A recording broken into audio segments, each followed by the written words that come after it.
All I right. mean, this is What's like going on, guys? Sithis here, back at it with another live stream. The king is back. We are here in the politics and religion Discord, and I'm gonna be here having conversations with people and all that KingSithis stuff. is now live streaming World of Warcraft. Talk to AnCaps Pragmatist, live. okay. what's your name? Hey, Pragmatist John? my name is John. Yeah, Yes, John. sure. Okay, so you wanted to know what anarcho-capitalism is? Sure. All right, so anarcho-capitalism is essentially, well, anarcho is without rulers, and we don't believe in unjust authority or unjust hierarchy. All people should be treated equally under the law, and we also are Okay. capitalist in the sense that each individual, has property, and so long as they're trading that private property or doing things with that capitalism is just a free exchange of goods and services between private property owners. If you're the Yeah. owner of something, you have the right to trade it and do what you want with it. And yeah, that's pretty Yeah. much the idea. So we're against the state because the state forcefully extracts wealth through taxation. Okay. So like, when you talked about the people being equal outside of like hierarchies and shit, like I mean, it's kind of similar to communism in the way that people should be seen as equal in front of the state. Well, when I say equal, I don't mean like equal in the like liberal sense of the word. You know what I mean? Like where they'd be like, oh, everybody should be treated equally.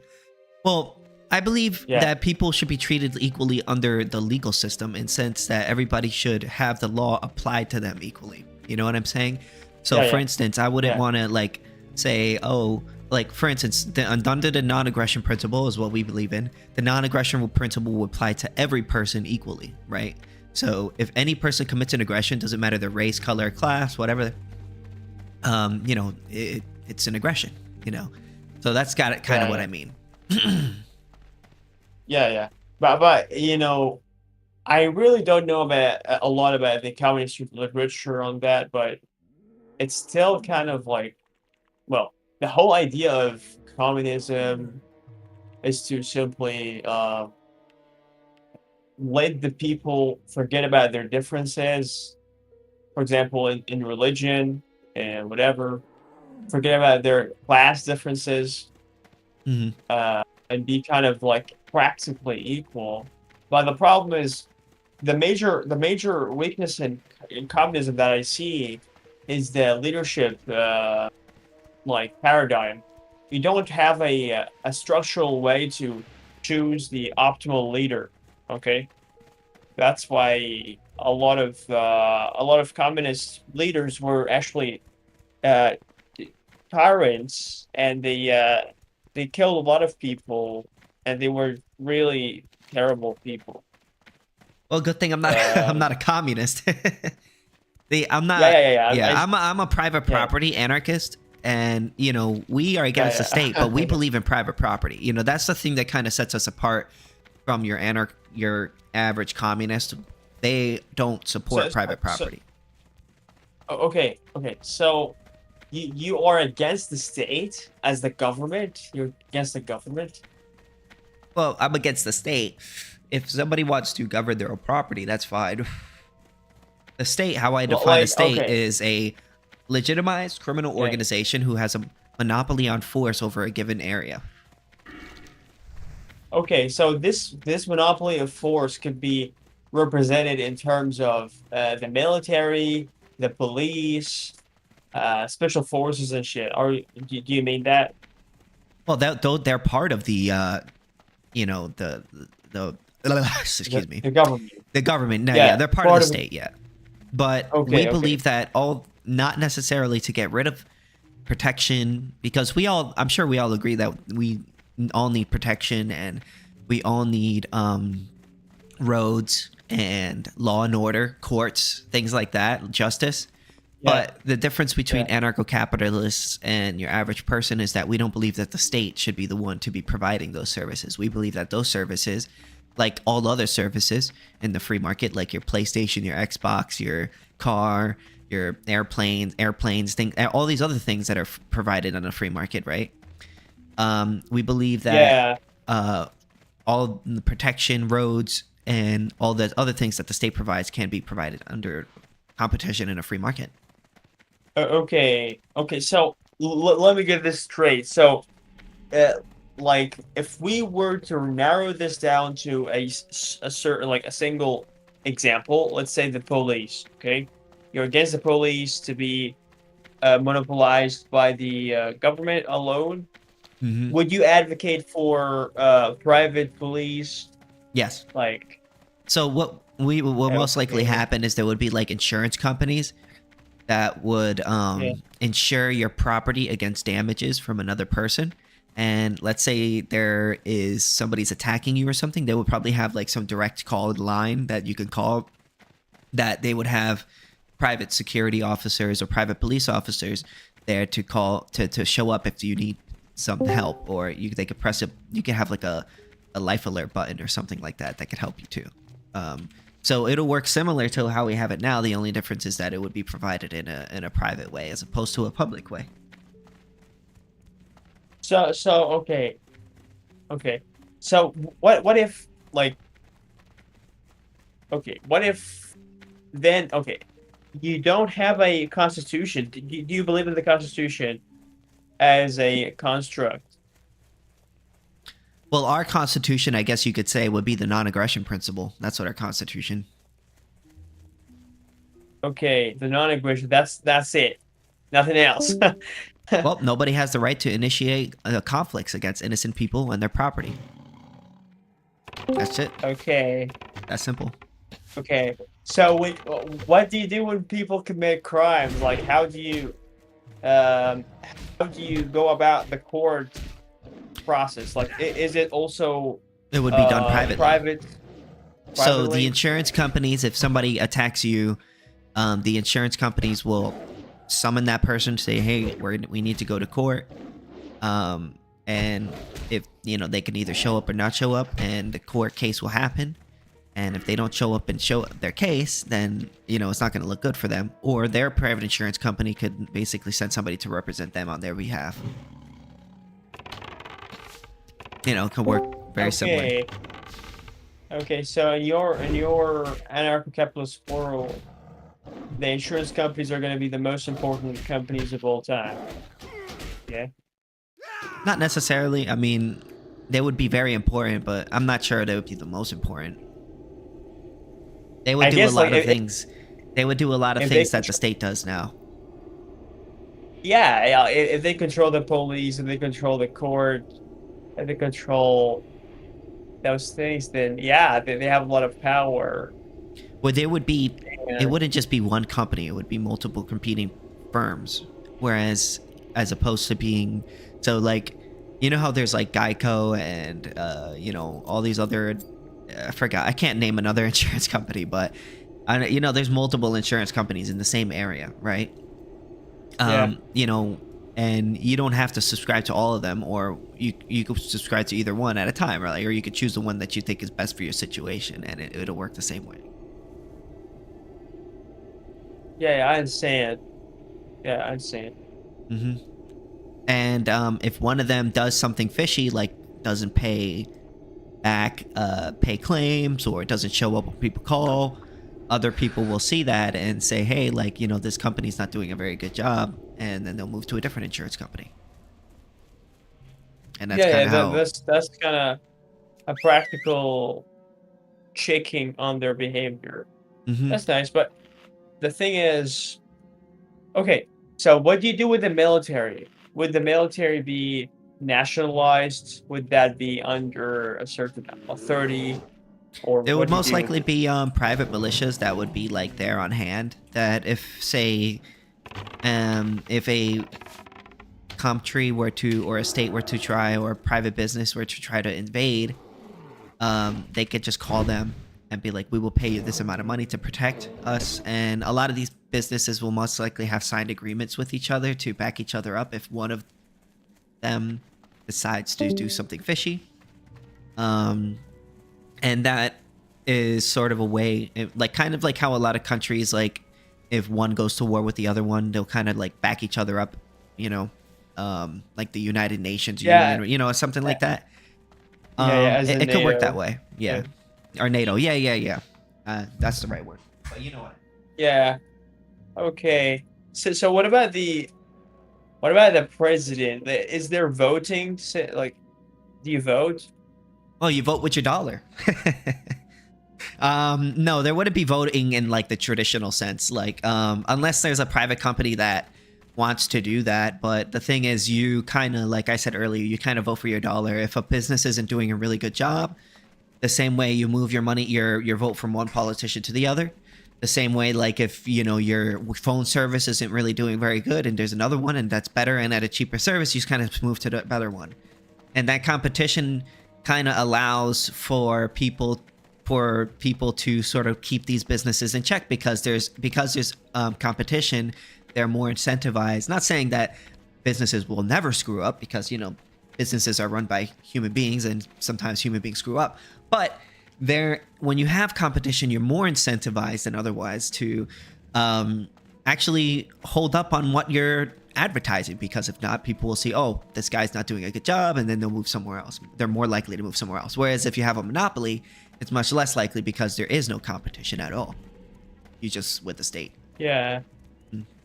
Yeah, the state does whatever it wants because it's just tyranny. Yeah. Not saying that the state isn't responsive at all. Obviously they have to cater to the votes of people a little bit to stay in power, but is it as responsive as to private companies? No way. No. I mean like no, but I get what you're saying. Don't worry.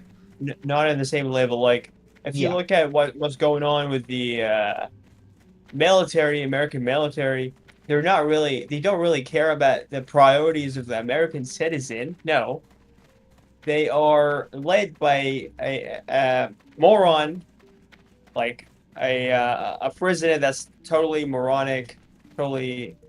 I mean, like his just maniac. Okay. Well, their incentive is to increase their budget. That's their incentive. You know what I mean? That's their incentive. But if you go on and initiate wars, and that's just costly.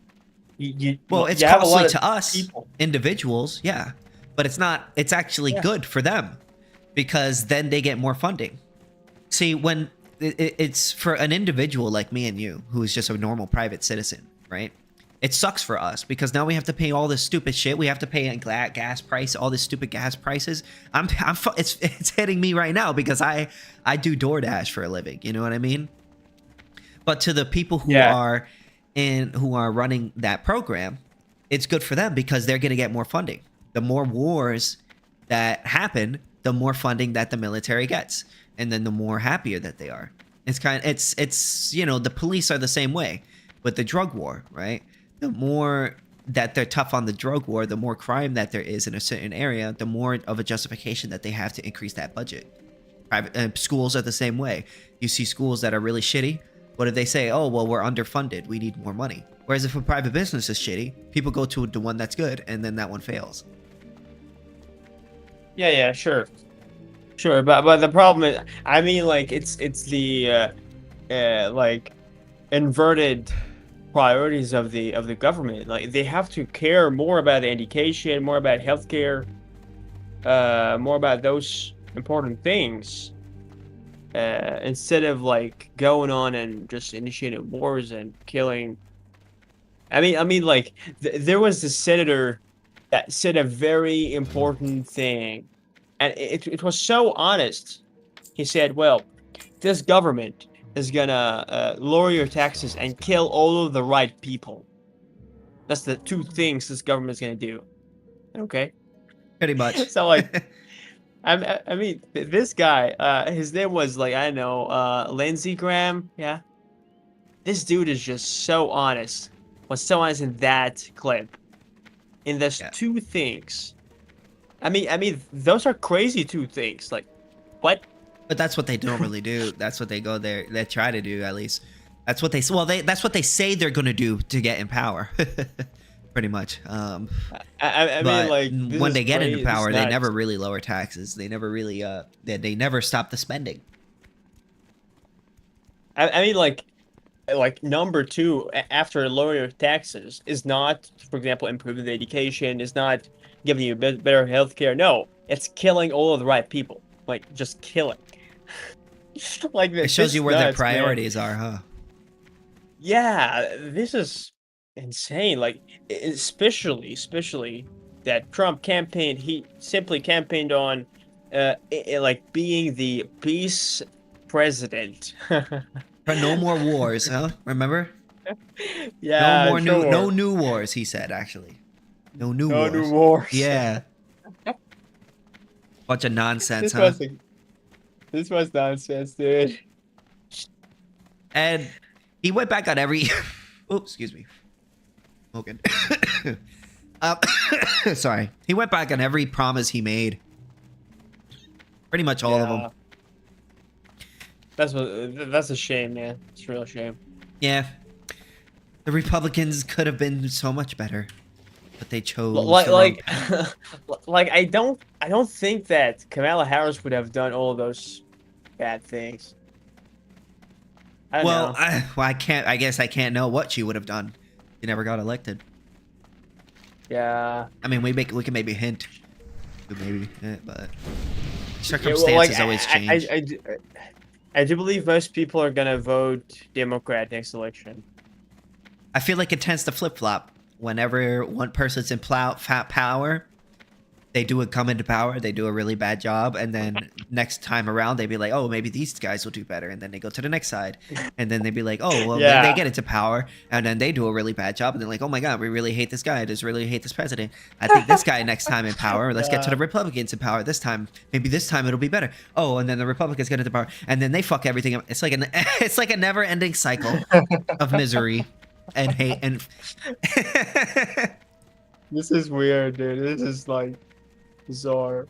I mean, I think one remedy to the system would be like a big third party. I mean, it's a nice idea. I mean, I do think the idea that of having the Libertarian Party be a sort of a voting bloc where we only vote for candidates, where we vow only to vote for candidates that actually do things that are libertarian, and then it'll make it so that if we're a large amount of votes, or like at least enough to make a difference, then certain party, then the right and the left will, like, or the Republicans and the Democrats will sort of try to cater to our ideology in order to gain our votes, you know. So I do like that's a good way of pushing the Republican and Democrat Party to, you know, do more libertarian things. I think I like that idea, but who knows? It could fail. I hope it doesn't. I mean, like, I believe that as long as APAC is the one controlling the biggest, it's actually the biggest lobby in the American politics. So, like, as long as it's there, APAC, what's that? our politics is gonna be broken forever. Isn't that the Jewish people? Like, it's not actually, it's not about the Jewish people. It's about APAC. Israel. Yeah, it's about Israel. We do spend a lot of money on Israel. I would hope we would not spend so much money. Yeah, sure. Like, I hope. Actually, there was a catastrophe happening. It happened. They voted on a bill that's gonna merge the American military and the IDF. Okay. Really? Yeah. In the House of Representatives, something like that. Mm-hmm. All of them, but 7 or so. So, like, this was a major. It's a catastrophe. Like, with by all words, by all means. Okay. Because I'm pretty sure that would entail like us giving them a bunch of resources. Yeah, like, or all our military secrets and shit like that. Sure, like, Yeah. it's literally giving them all of your resources and handing, like, our budget is what for the military is 1.5 trillion. Hey or guys, so. just checking in. I'm a big fat socialist communist. Nice to meet you guys. I that am social anarcho-capitalist, a libertarian anarcho-capitalist. Thank you very much. Nice to meet you. Yeah, I love you too. Yeah, I mean, yeah, nice to meet you. Okay, so we were talking about what? They're talking about like Israel and American government merging Oh, their I love military. Israel. I love Israel so much. It's my favorite country So in like the world. yeah, it's a major disaster, and yeah, I think it's treason. It's treason to let another country. No, I agree. Just say you're a guy. Like, just admit that you're a guy. Like, Man, please stop being a troll. Yeah, I'm being honest. we're just having a conversation here, man. You're a guy? Like, what's a goy? You don't know what a guy is? Not really. Look up the video on YouTube, Jew or guy. It will explain everything. This guy is a Jewish racist. Oh, he Wait, doesn't. I'll send the video. I'll send the something? video inside chat. I'll send. No. He is a Jewish himself. Oh, good. Said so. So, like, when people start saying the goy word or goyim, that is a word that discerns. Okay. Let him finish. Pragmatic, go ahead. No, man. No, I was telling Prag to go, and the other guy to let you finish. Prag. Okay. Say what you were saying. But actually, goy is a person that's non-Jewish. Oh. You know. Well, I am definitely not Jewish. I am Puerto Rican. So when he starts saying goy to you, that means like it's a I mean it's a slur word. I mean it's bad. How is that a slur? Not a nice thing to say. It's a slang word. Watch the video inside chat. It explains it all. You're welcome. Gotcha. Oh, it's a video? Yeah. Let's see. Oh, it's only 1 minute? Okay. תלמיד ישיבה הולך עם תספורת מעליות. זה תספורת של גוי או של יהודי? גוי. תספורת שוקופניל. זה יהודי או גוי? גוי. בלורית זה תספורת של יהודי. Okay, I get it. What? You understand what guy means? So, like, you Jewish, I'm guessing? Yeah. I actually cut off my foreskin last week. I'm proud. I've booked my flight to Tel Aviv as well. What happened? Hope you're okay. I'll ship it out to you if you want. I'll sell it to you. I'm good, bro. You can keep it. Keep it. Nah, do you not want it? No, I'm alright, man. I'm good on that one. Really? You don't want it? Okay. No. I'm chilling, bro. Why not? Why not? I'm alright. What is it about, man? What is it about? What is what about? My foreskin. You're saying to him you don't want it. What is it? I muted him. Okay. He could go talk about that somewhere else.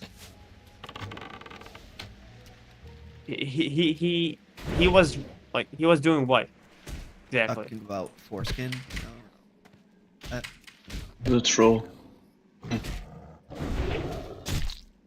Yeah, Flipping goy. I just want to hang out, talk about normal things.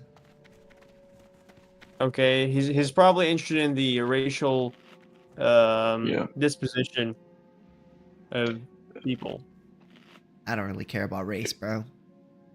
If her ass is fat, you know where I'm at. If your ass is fat as what? I said, if her ass is fat, you know where I'm at. Okay. If her ass is fat, you know where I bet? You know where I'm at, bro. What the hell? Oh, yeah, sure. Oh, my lord. I'm sorry. Okay. I just thought what you said was funny. I'm just killing some crab. which I could eat. Yeah. I love killing crab. But I think this saying is a little bit too much materialistic. I mean,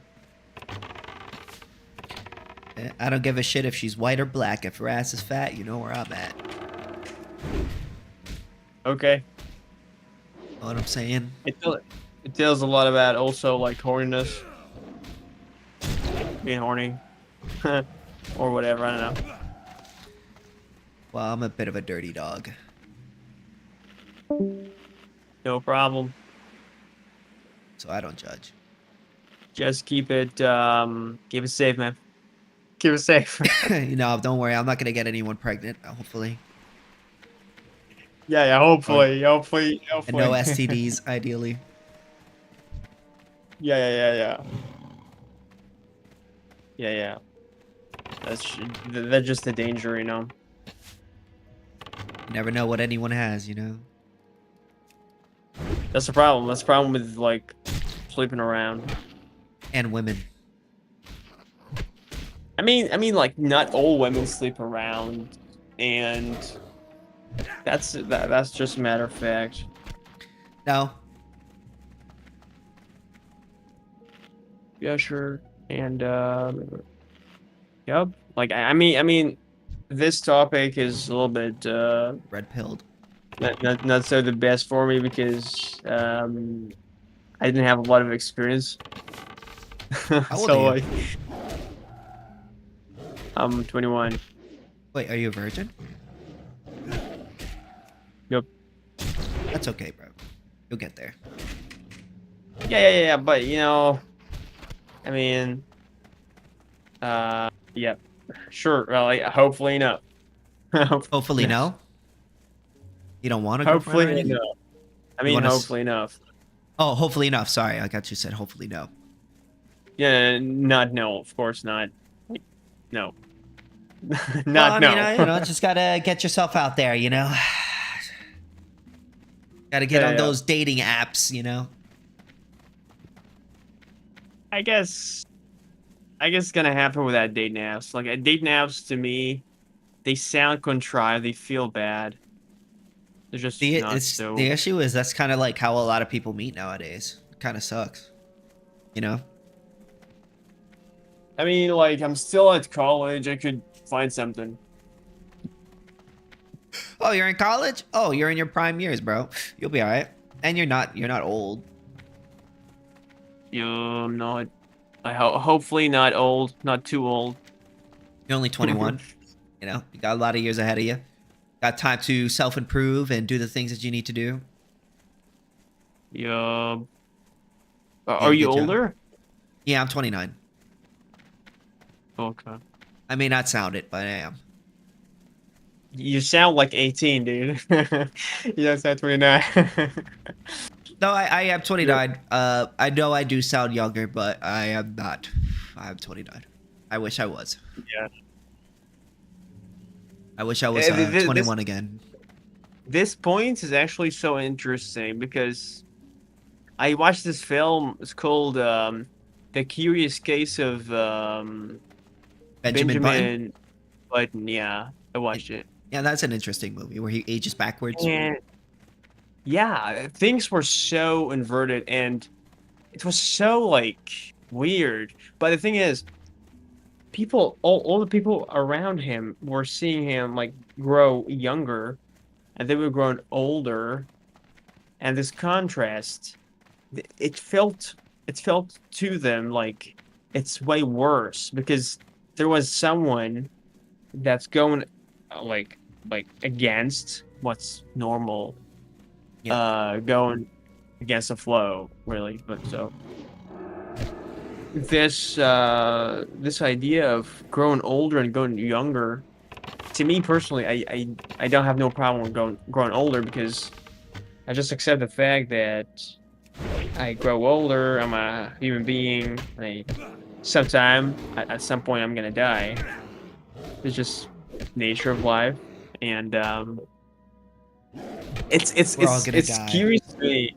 Like it's curious to me how he kind of dealt with it, how he kind of like worked around to try to make things work. And sometimes I found them kind of like inexplicable. Sometimes, like at one point, if you remember, there was this encounter in which he could have slept with her, but he refused. Um, I did not know. I did not understand why he refused, but when I kind of looked back, I thought probably it wasn't the right moment. Probably she was too young. I don't know. Not too young, like she was 20 something.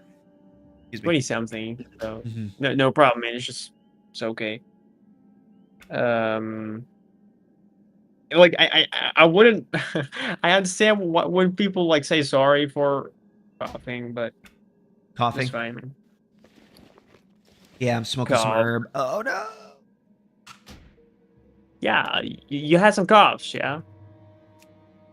Smoking some herb. Voiceover. You're smoking something. Yeah, herb. Weed. Is this some sort of like weed? Yeah, weed. Yeah. Oh man, okay. No problem. So what else? Yeah, That's like it. I found it interesting, and yeah, to me, I kind of looked, said, well, it's really nice to grow older, but the most important thing is to just like I make want to stay sense of young what you do. forever. You want to sleep now? I said I want to stay young forever. If I say young forever, that's a problem. I never want to die. You know, that's a problem. Why? Because you kind of lose, like, the time loses its worth, you know? And also, it becomes a torture, an endless torture, because you fall in love with people, you like their company. There could be your friends. You don't And need then you know to be they're gonna your die soon. and they're gonna leave you. All of them are gonna leave you, and you're gonna be always alone. And it's just so bad, you know. But if you are a normal human being, you just grow older, you form relationships, you have friends, you have people you care about, and you have good times, you know. And those times, like whatever times, whether they are happy times, sad times, whatever, they end. All that ends, and this thought or this fact that it's gonna end is gonna make you want to live it. You want to, like, you know, Enjoy it while it's here. really be in the moment. What? You want to enjoy your life while it's here. Because you only have a Yeah, little sure. bit of time. Because it's scarce. It's limited. You know, Mhm. you know your life is short. That's why it's so worthy of attention. It's just so worthwhile to kind of like try to live a meaningful life, something that you are proud of, something you really want to live. And if you're having some like facing some challenges or obstacles, whatever, that happens. That just has to happen because it's never a honeypot. It's never So what do you think about a AnCap stuff? You're an AnCap now? AnCap. What is that? Anarcho-capitalist? Well,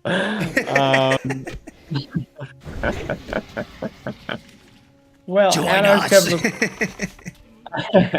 I have to kind of like, well, in order for me to believe in a certain ideology or even consider it to be credible, I need to read on it. I need to read on Gotcha. something. Oh, okay. So, Well, I could send yeah. you a thing, a picture that has a bunch of book recommendations. Give me one sec. Okay, that'd be nice. But Most of the time, I tend to like because I'm a pragmatist. Overall, I tend to not try to like disentangle existing systems and try to work through them, not try to dismantle them, not I'm try not a to. pragmatist. I am a deontologist. There we go. Okay, I believe fair. in the non-aggression principle. You're not a pragmatist. It's fair. Oh, I could have But sent you the message because we're not friends. There you go. Your friend request. okay. Accepted.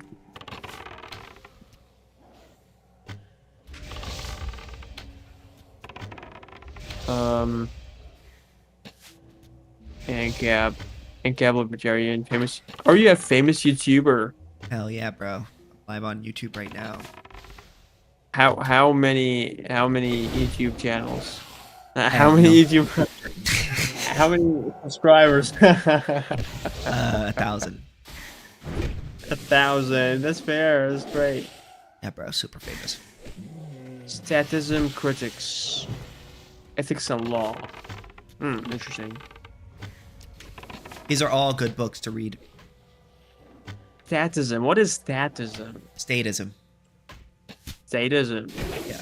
Okay, yeah. It's about the state. Yeah. That's Okay. like so a state, you know what a state is, I'm sure. State Yeah, is yeah, a yeah. statist is a person who supports a state. And then statism is just basically the ideology, like people who believe, like, cuz the ideology is like behind it, you know. If that makes sense. Like if you say I'm a statist, that means I believe in a state. That makes sense. Yeah, sure. I understand that. Mhm. Yeah. Precursors of AnCap. Yeah, all of those books are good recommendations. Those are nice books. Against the state. There's the against the state. Yeah. That's a nice book to read. That's nice thing to read. Yeah, sure. A good book because is me, A Spontaneous Order. I know that's in there. That one's good. I like that one. Spontaneous Order. Yeah, that's there. And Novice. Yeah. Libertarian Law or something like that. The Foundations of Libertarian Law, something like that. Libertarian Anarchy, you mean? There's Or- a book called by Stephen Kinsella on there. The Foundations of Libertarian Law or something like that. I forgot. Foundations to Libertarian Law. The Legal Foundations of a Free Society. There we go. I got that. Wow, that's an interesting title. It's called Democracy: The God That Failed. Yeah, that's definitely a good book. That's a banger. Democracy: It's a The God great That Failed thing. is a good book. Yeah, I definitely. actually believe in democracy to be kind of functional. I mean, you could say thing. it's better than other systems, right? But it's still a form of unconsensual control. Yeah. You know? It's not perfect. Mm-hmm. That's for sure. There's nothing. So to us, it's still a form of control, unconsensual control. Like even if it's just like, you could say, it's not as bad as like feudalism or something like that. I mean, like okay, Yeah. But it's still like you're still being forced to pay into a system you don't want to. Yeah. You're forced always. Yeah, fundamentally, it's still like force. Yeah. William, my brother. This guy over here, he's super smart, my friend William Paley. William Paley. William Paley. William Paley. William Paley. Yeah. 1785. Forgot the parentheses, but yeah. Okay. Parentheses. Is this guy a public figure? William Paley? William Bailey. Yeah, sure. Isn't he like a book writer or something, right? 18th century English clergyman, and philosopher. Yeah, Okay. philosopher. My reasoning is a citation, actually. I mean, it is a pretty nice And name. for the parentheses, it wasn't indeed a joke that I said you forgot the parentheses, but the parentheses are indeed important. 1785 was not when Paley was born. It was a book. Okay. It was a book written. That's a Oh, book. got you. Principles of moral and political philosophy. I haven't actually read the whole book. I've read a lot of it, but I haven't read all of it. Yeah. Paley was I saw a Renaissance festival today. That was pretty cool. nice. I was at the mall. I'm not That's I don't agree with everything Paley believed, but book's decent. Certainly has a decent critique of social contract theory. When I wrote my Substack on rebutting social contract theory, it was really a republished college essay, but I quoted William Paley in it.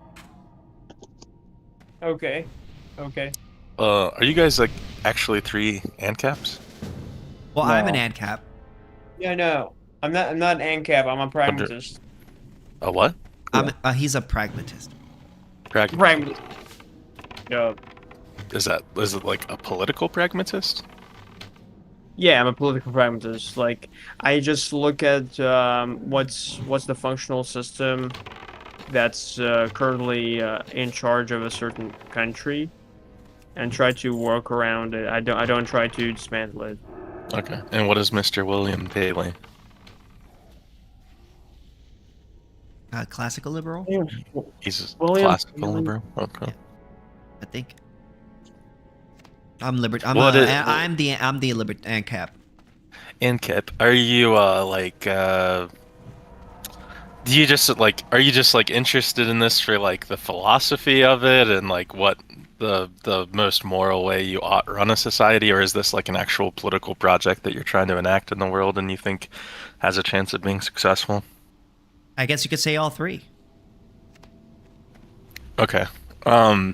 What's your answer to like the classic AnCap of like you just get shit on by some big state empire that comes over and kills all you people?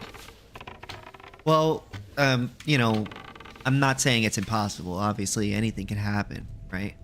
But when you have a free market in arbitration, military force, protection, and have insurance firms who are competing in a free market, they don't really have to deal with the economic calculation problem, because the amount of danger that is needed or to be paid for will be be foresaw by the people who are in there, and they will choose in their program or plans, and then they will choose higher plans, and then from there they will send higher military groups and stuff like that to stop them. And because there's competition, they could have, say, signed agreements with other private businesses that if one of them gets invaded or another one attacks or does something crazy, they can group up with each other and defend each other. And if, say, they get overrun by a bunch of people or a state, they can hire extra militia groups to help them out. And not only that, but the thing is, in Ancapistan, there would be nothing barring your average citizen from being able to own a weapon. So not only would you have to deal with the insurance firms, but you would have to deal with the armed citizenry as well, who would also fight to protect themselves. Would we could own any weapon? Assuming you can afford it. But it sounded like you were just saying, like you were speaking to the, like, competency, I guess, of like the populace of Ancapistan, like being able to like detect and pick up military threats ahead of time and prepare for them and like make the right actions to like field the right military forces to try to defend themselves. Well, I would say they would be more prepared than a state would, because a state wouldn't have to deal with the economic calculation problem, and they have competition. So it wouldn't be a state like declaring war on, like, if they declared war on even one private company, like they would have a bunch of other private companies there to protect them. So even if like they did like a surprise attack, there would still be like ways of fighting against that. But this is so like I think like I could get on board with this if you're talking about some sort of like hypothetical situation that existed, some sort of alternate timeline where like the United States of America and all of its landmass somehow developed as AnCapistan from the beginning, right? Like Well, yeah, this is the hypothetical, discovery. Yeah, but like I'm saying, in the real world, you have like some small little shit country that's like, hey, we're AnCap, and then it's like America rolls in or Russia rolls in and just like butt fucks these like places I'm not saying before that they it's ever get rolling. impossible, but again, if something's theoretically possible, then it could also be possible in the real world. Sure, too. You sure. know what I'm saying? I'm just telling you what I'm advocating for, not fundamentally, and I don't expect AnCapistan to like, build itself overnight. I think it's probably going to take a lot of people agreeing with it and sort of Won't take a minute. a psychological shift in the minds of many people and stuff like that. Like it's gonna take a lot. It won't take a lot. It's gonna take like 10 more elections of like disappointment, right? Some sort of far-flung future, like advanced human civilization. Several I don't hundred think it's years gonna from now. happen anytime in my lifetime. I mean, I would hope Yeah. so, but a man can hope, It's right? pretty easy, man. I don't think it's that hard. Like, What, to build AnCapistan? yeah, for sure. I mean, I would hope can so. do it. I hope it's as easy as you think. It's like in I think 10 it's relatively easy to build but an Zen, I think your AnCapistan. microphone is quite low, so I can't really hear you that well. If it's so easy, why hasn't anyone formed AnCapistan yet? Well, because the my answer to that would be because the outlook of it, like Nobody looks so agrees with bleak. it. But Nobody what I'm agrees saying with is, it. what I'm saying is to create like Yeah. a small little like commune AnCapistan, little shitty country. Well, the thing we were talking about is AnCapistan, the equivalent to the United States of America, right? Like alternate time, like to get to that It would have point to where be you at have, least like, enough to a defend. It would world have to be power. big enough to defend itself against other warring powers. Like, yeah. If I guess not, the then hard part it is would be convincing fucked. people, you know, It could be because fucked, people love potentially their fucked. security. Yes. Like, I'm not denying that at all. I'll protect you, bro. Don't worry. Oh, hell yeah.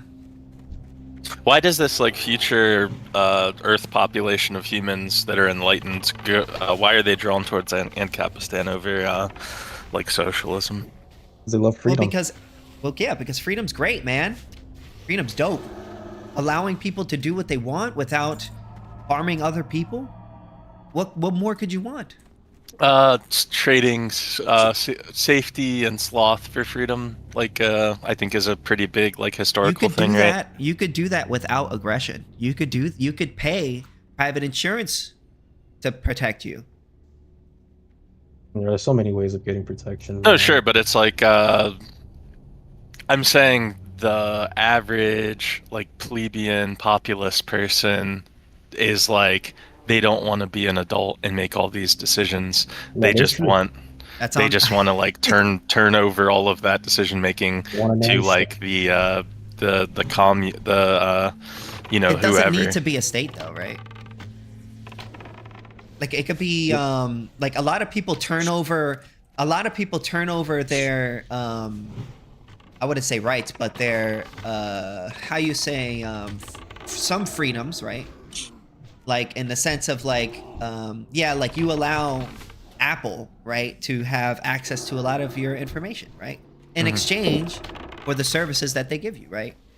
That is a private company, an example of a private company sort of protecting your information, and you're sort of trusting them, right, to do so. Sure. So I could see that happening with the state, and private insurance covers your car. Why couldn't it cover other goods like your body or your house or from bandits?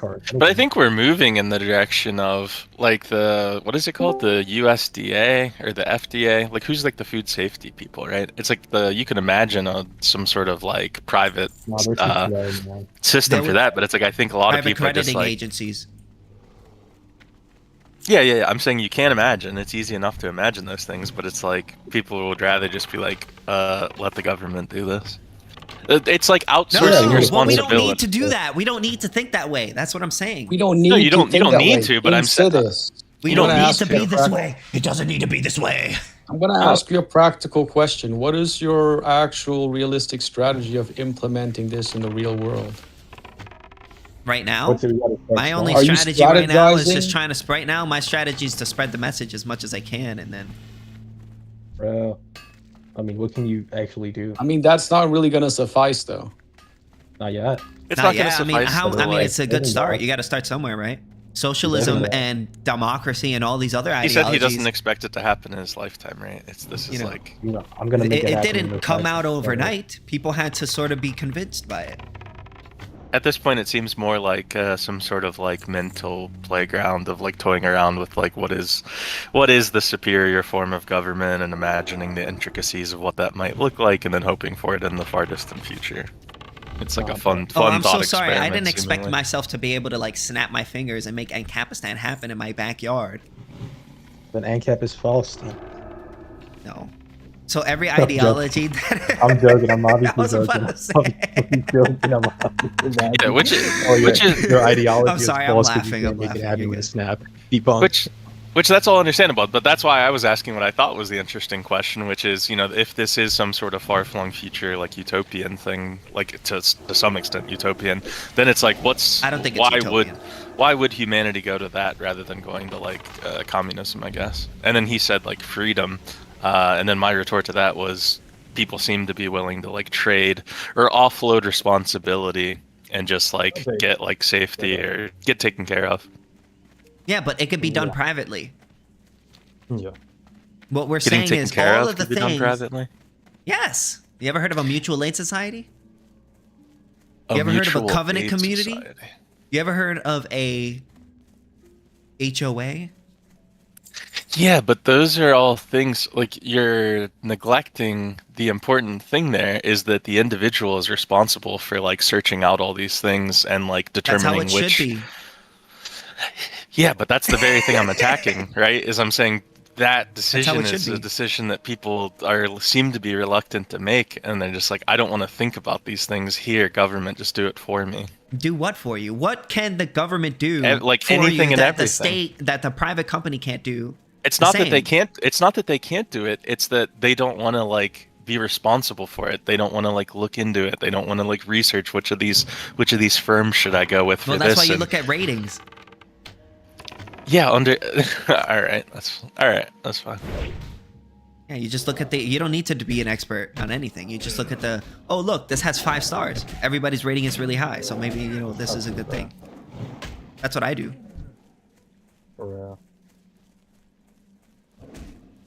You ever read a review before you buy a game? No. Guys, I saw the Odyssey reviews. Everybody saying that it's all right. That's The what review system doesn't seem so good to me. Well, that's because it's based on a lot of what most people like, and most people like slop. For real. Well, Whoa, if it were merely based on that, maybe that would be fine. But I think Well, maybe the other thing is, there's no factors at play, objective right? metric for whether a movie is good or not. It's all personal preference. Sure, but if I could get if it simply was just an aggregation of all subjective opinions about the movie, I think that's fine. And then you maybe over time you develop some sort of understanding that like general populist stuff is slop, which would be fine. Yeah, but that's why you listen to reviewers that you think are smart. So, for instance, I like to listen to the critical drinker. Yeah, I guess. But isn't there like a? That's what I'm saying. Is there's that friction of like you go to Google, right? There's the easy way to do these things. You go to Google, and then that takes you to like a Rotten Tomatoes or some like corporation that's like sold out to the. I think you're making this a lot seem harder than it really is, honestly. It's not. It's not how hard it is. It's that it is hard. It's that there is any amount of effort at all whatsoever. You think it would be easy if the government did it? You don't know what the ECP is?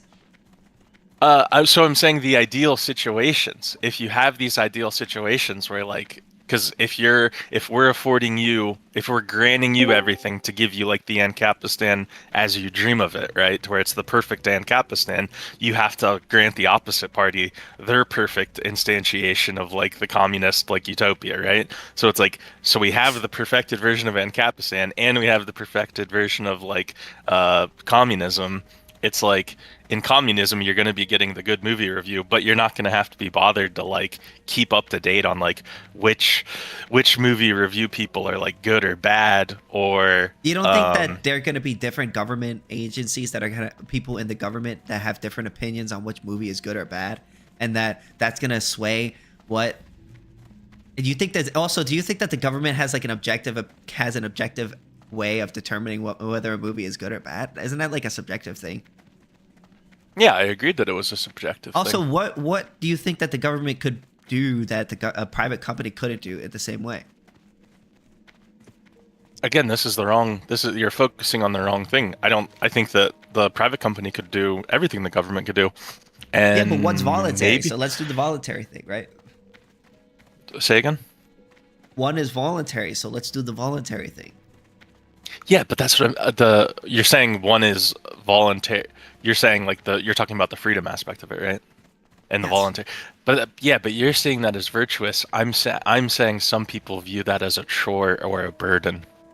Some people are too freedom is a burden. They're too much of like cattle to want to be free. I get that. Not everybody wants to be this like. It's unfortunate for people who want to punch people in the face that, it's illegal to punch people in the face. I know that's very unfortunate for those people, but personally, I don't think it's okay to punch people in the face randomly if they don't want it. I would say that is unfortunate for that guy, the face puncher. Do you believe in IP as a ANCAP? No. No IP? No.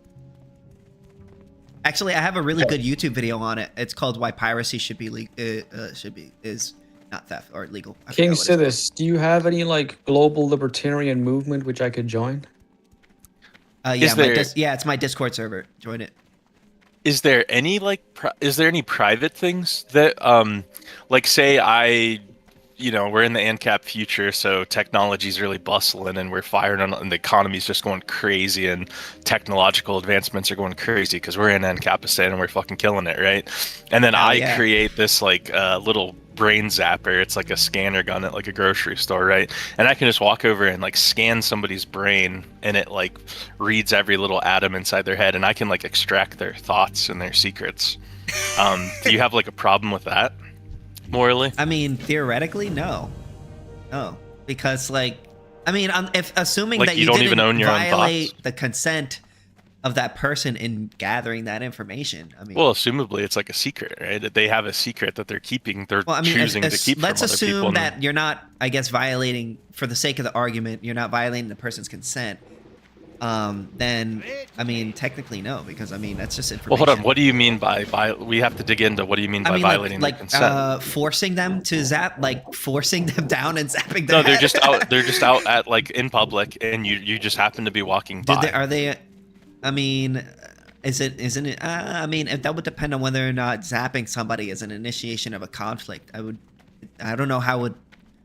I don't know. It would depend on whether or not you're like damaging that person by doing it. No, there's no damage whatsoever. It just scans them. They won't even know it happened. They're just walking. As soon as you pass them, you turn around, you swipe them. You swipe their brain. Assuming if there's no damage happening, like there's no physical damage occurring at all whatsoever. I'm granting you that. So this is what I'm asking. I mean, technically, you're just getting information. That's like it's like the same thing as if you took a photo of somebody in public, right? Assuming you're not necessarily like initiating some sort of conflict against that person. And no, I mean, like, that's just information. Fundamentally, information is not something you can own. Private. Formerly it was private until this invention came about, but that was like believed to be private information. You could say that about taking a photo of somebody in public, right? Should it be illegal to take a photo of somebody in public? I would make a hat that would like negate your system and sell it to them. Wait, why do you help me understand the parallels there? Taking a picture of somebody is the equivalent to like reading their innermost thoughts and their entire history. Like those two things just seem wildly like. Well, all you're doing is gaining information. So you're saying In it's the both same situations, if kind of thing. you're not initiating a conflict, you're gaining information.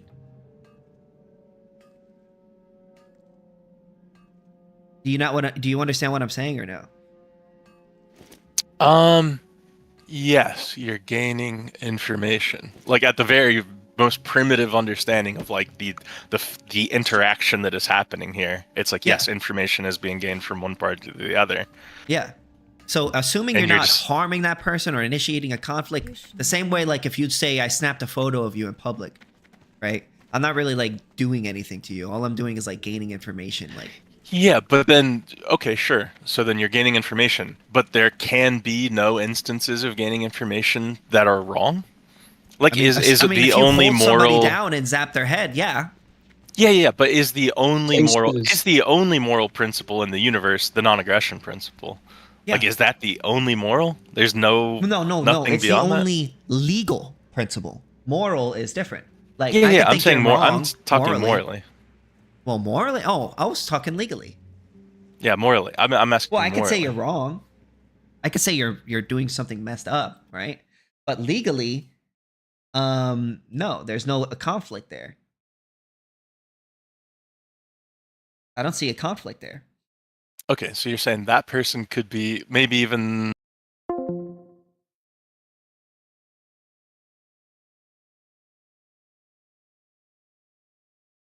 What?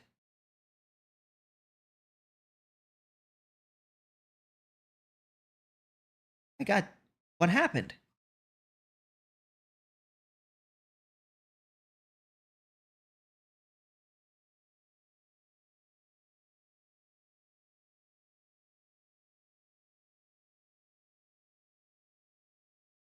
What the hell?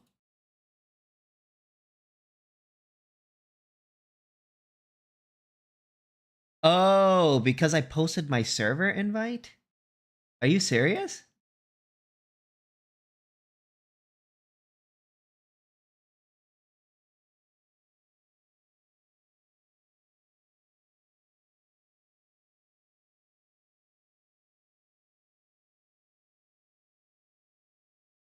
Somebody asked me to invite them to a server.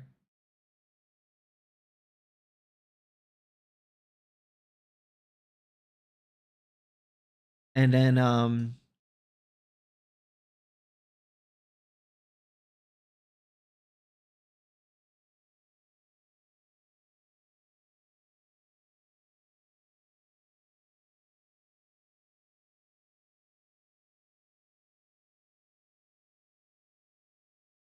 shit. I gotta get unbanned in order. I really like that Discord. It really sucks.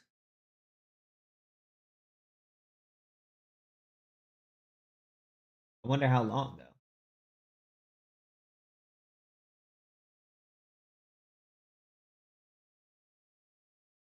Oh, I guess I'll have to join a different Discord.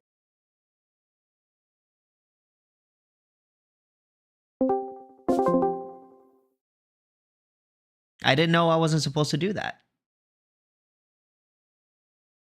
Well, let's see. Name?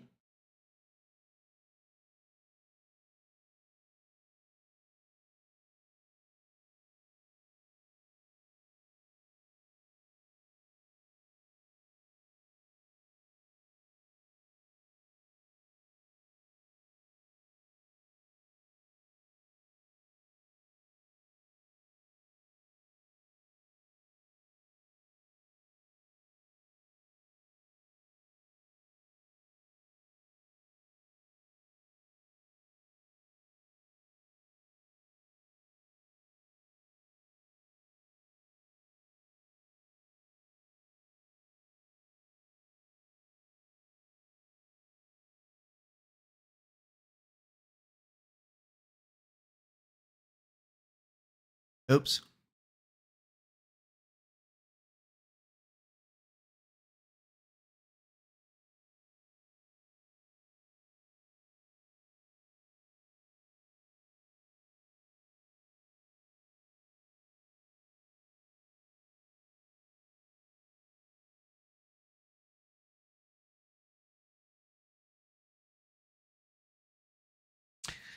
All right, I'm in a different room now.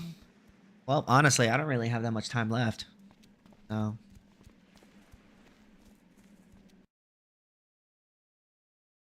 I wonder how long I'm going to be in.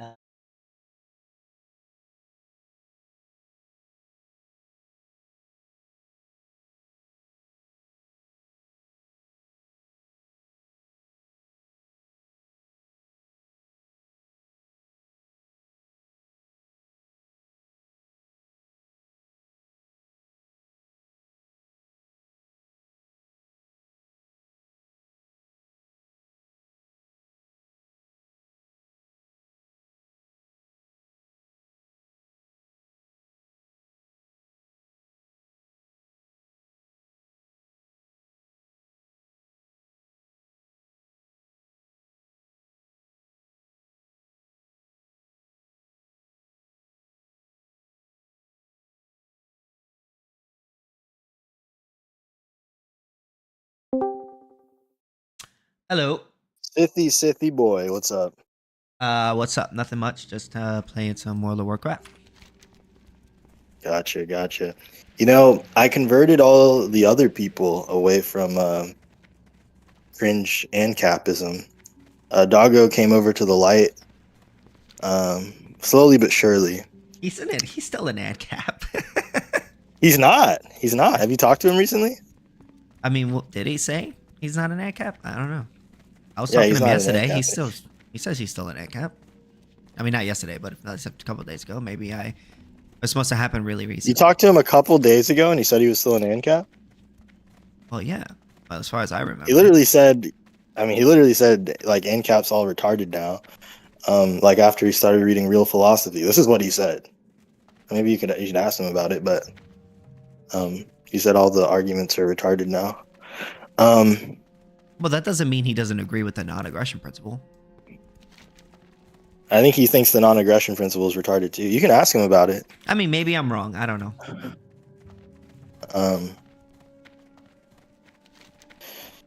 Yeah, but now it's time for you. We just got to get you into reading some books, and you'll come over to the light. Yeah, we'll see. Aren't you like dating a black girl or something? Did I hear that? No, what? That's none of your guys' business. Are you not? No, I'm not dating any. Well, I'm not gonna say that. Not gonna say anything. You're not dating. You are dating someone. Okay. I heard that you like live with a woman or something. I don't know. They said that. No, I live on my own. What happened was there was a girl in the background of one of my live streams, and she was cooking me food. Yeah. Adorable. Mm-hmm. Oh, and that was a black girl. Yeah. Well, she's black. Gotcha. Well, was black. Oh, she's a black, half white. Whatever. I mean, listen, I don't discriminate. You know. No, I was just I was excited to hear that you had a woman in your life, because usually that'll push you away from AnCap. I mean, I don't see why that would. But... Well, it just does. I don't know. I don't think that made. You think that was what changed the AnCap Doggo? Got a woman in. No, he's still a gooner. Unfortunately, we're trying to. That's why he's not a communist yet, because he's still a gooner. Mm-hmm. He's got his like Belle Delphine obsession, weird thing. It's all a mess. Yeah, I try not to judge. I'm not much better myself. But what can you do? Not goon. That's an option always. You can always do that. I don't think it's that big a deal.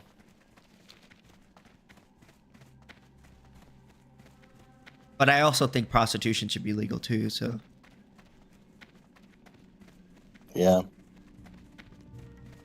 A little bit of generosity here and there never hurt anybody. Yeah, as long as it's all good in, what you say, moderation, you know?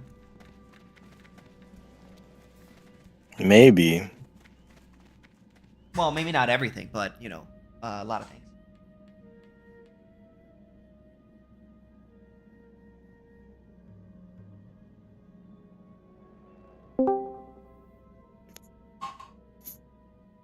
I keep getting banned from VCs. What a day, guys. What a day.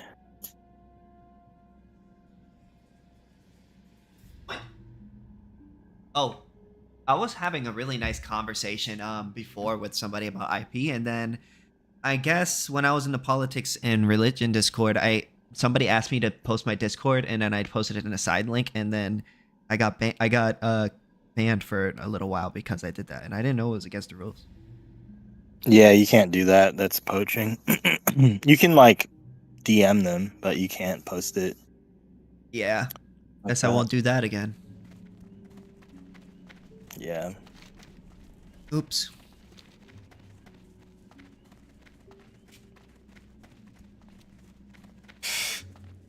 I mean, even if the non-aggression principle wasn't like a true, I guess, metaphysically, or how you say, more realismly, you know, I still agree with it, you know. Like, I don't really know what is true anymore when it comes to like more realism and But what if you had to steal from a store metaphysics. to like save a kid? You would do it? No. Really? You would just let a kid die? I mean, it's not my fault he died. No, dude, you would just Why do let I it have to happen, steal? though? Why can't I just go to the clerk and explain the situation and ask him to give it to me? I mean, and well, even if I did, that would just prove like I'm hypocritical. It just, you know what I mean? It doesn't like. No, I mean, it just proves that you don't actually believe in the non-aggression principle. That's all.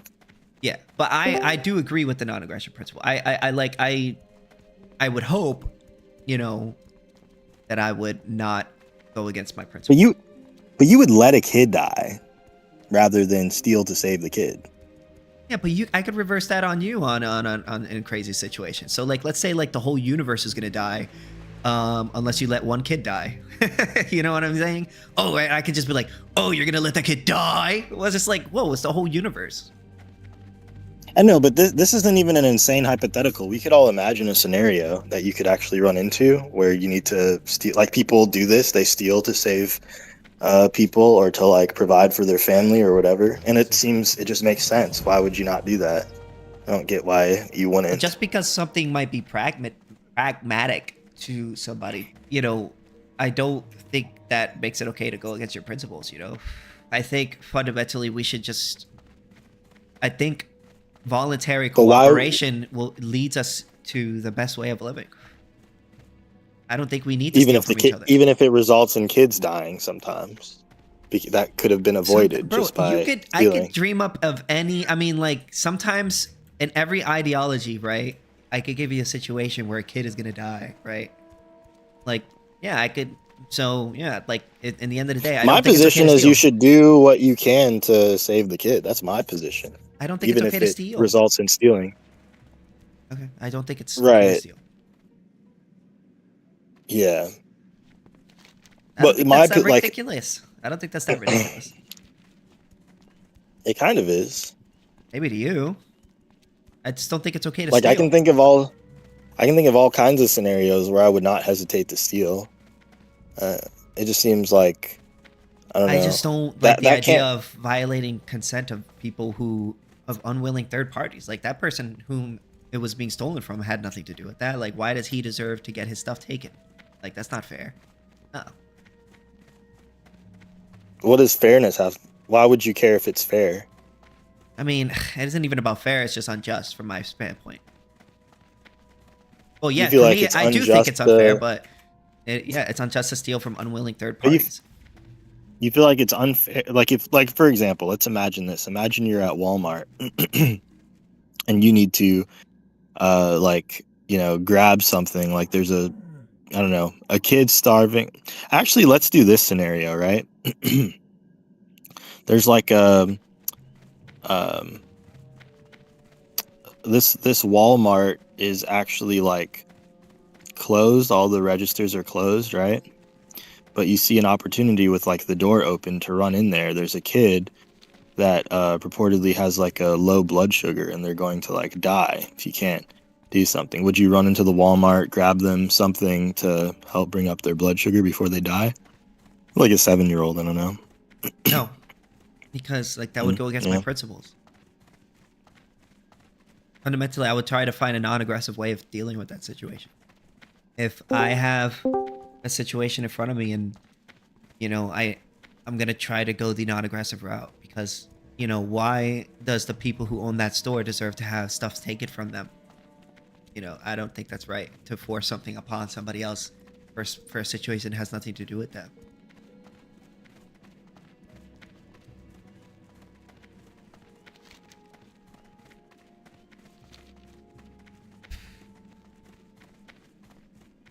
So, Aldian, or he says that you're not a AnCap anymore. Is that true? Yeah, something like that. You don't agree with the NAP anymore? Well, I don't really like try to like put myself into any like position anymore. I'm just like exploring right now. You're what? I don't try to like force myself down to like a specific position. Gotcha. Are you kind of in a you don't know where you're at situation right now? Kind of figuring it out. Reading some objectivist stuff right now. I'll probably guess that's where I end up. Subjectivism. Objectivism. Oh, objectivism. Okay. Oh, sorry. I heard that wrong. Isn't objectivism pretty close to anarcho-capitalism? Like, what about yeah, but it's Zulu's just anarcho-objectivism? Yeah, but its justifications are better. When I was listening to Divinity's justification for, not that I read much objectivist stuff because I really don't know much about it, but I was listening to Divinity when he was debating, what's his name? Dave Wilson? Andrew Wilson. Yeah, Andrew Wilson. Yeah, I said Dave Wilson. Andrew Wilson, and I did like his argument that he made there, that in order for like human beings, in order to us to live or have us, you know, what do you think about that argument? Yeah, that's what I'm looking into. That's what you're kind of looking into? I kind of like what he was saying there. Well, yeah, but it's not like an anarchist position, and it's not like a deontological position. It's like very different from what you're used to. Yeah. I'm kind of where I'm at least. I just don't know what is 100% true at this point, and all I know is what I agree with, and I agree with the non-aggression principle. That's really where I'm at. I mean, sorry, what do you agree with again? The non-aggression principle. Oh, okay. Like, if I had to choose any law system, like, I would choose the non-aggression principle because I think it's the best one. I think non-aggression is flawed as well. Yeah. I mean, mostly because. Oh, sorry. Go ahead. Yeah. See, yeah. Just as an example of a scenario, we could see essentially. We could see the American healthcare system, right? There's no need for anybody to be aggressive, yet some people are so heavily disadvantaged, especially the poor and people who are on essentially medical cases that are very difficult. Like their situation is bad, and it is to the benefit of the insurance company to just wait until they die than to pay for their medical bills. This situation, I mean. If non-aggression is essentially upheld in that sort of an environment, then that society becomes extremely cruel. So, yeah. Well, when it comes to cruel, wait. When you say cruel, what do you mean by that? Well, you have a bunch of you have a network of people who are essentially exploiting people who have exploiting. What do you mean by that? What do I mean by exploiting? Yeah. Well, healthcare is an essential service. You would agree, right? Without healthcare, we all essentially perish if we are Yeah, sick. healthcare is like a need. Yeah, so that's an essential need that some people control, and they don't give up. They're never gonna give up this control. And if the Yeah, what principle about of it? non-aggression persists, that this system also persists. And if this system persists, then the exploitation persists, and that can't be good. Oh yeah, you just didn't at all ground the exploitation there. So where did you get that from? Where they get exploitation? Yeah, where did Oh that come shit. in? Well, healthcare, right? People have to be people. I mean, I would think it's a law that people should be able to live and have access to essential services like healthcare, right? And if access to those services is that they have to give up a lot more to just get by and survive, just so they can have access to healthcare, otherwise they die, I think that would be exploitation, wouldn't it? Yeah, I just straightforwardly wouldn't agree with that. You wouldn't agree with that? So you would be okay in that situation? Yeah, I think like even like I don't think it's like permissible like initiate the force just to get something because you need something, right? So I can give like a counterexample, right? So I don't think like something being a need, right, is like sufficient for me having a right to it, right? So I can give like a hypothetical, right? Imagine like someone has like a disease that makes it so they'll die if they don't have sex within like a week or something like that, right? I mean, just saying that like no woman wants to have sex with this guy, right? I don't think that makes it so that they have like some positive duty to have sex with him. That is an interesting analogy, isn't it? Yeah, that is an interesting analogy, right? So we made it so that But need here okay, is okay. I can, there's counterexamples for that as well, because not every need has to be satisfied with some woman having sex with you, right? Yeah, Human but we've beings just established that a need is not rely, sufficient to ground a yeah, right, so that now the burden is on you, right? humans rely on water, humans rely on food. We don't have to go outside and fuck a woman to get food or water. But if the principle of non-aggression is absolute, we quickly Well, can I find can I ourselves can in I a jump in here real situation quick, where if Wait, you don't mind? do you get how that's burden switching, Um, right? So obviously, what you said here is that the grounding or what needs for something to be a right is that it's a need, right? So now I just give a counterexample, where it's the case that it's need, but it's not right. So you would have to show like the symmetry breaker, right? Or the burden would be on you here to demonstrate what is actually the sufficient and necessary conditions for a right. Okay, well, we can look at human beings as they are in nature, right? Is that a fair example? Is that a fair way to approach it?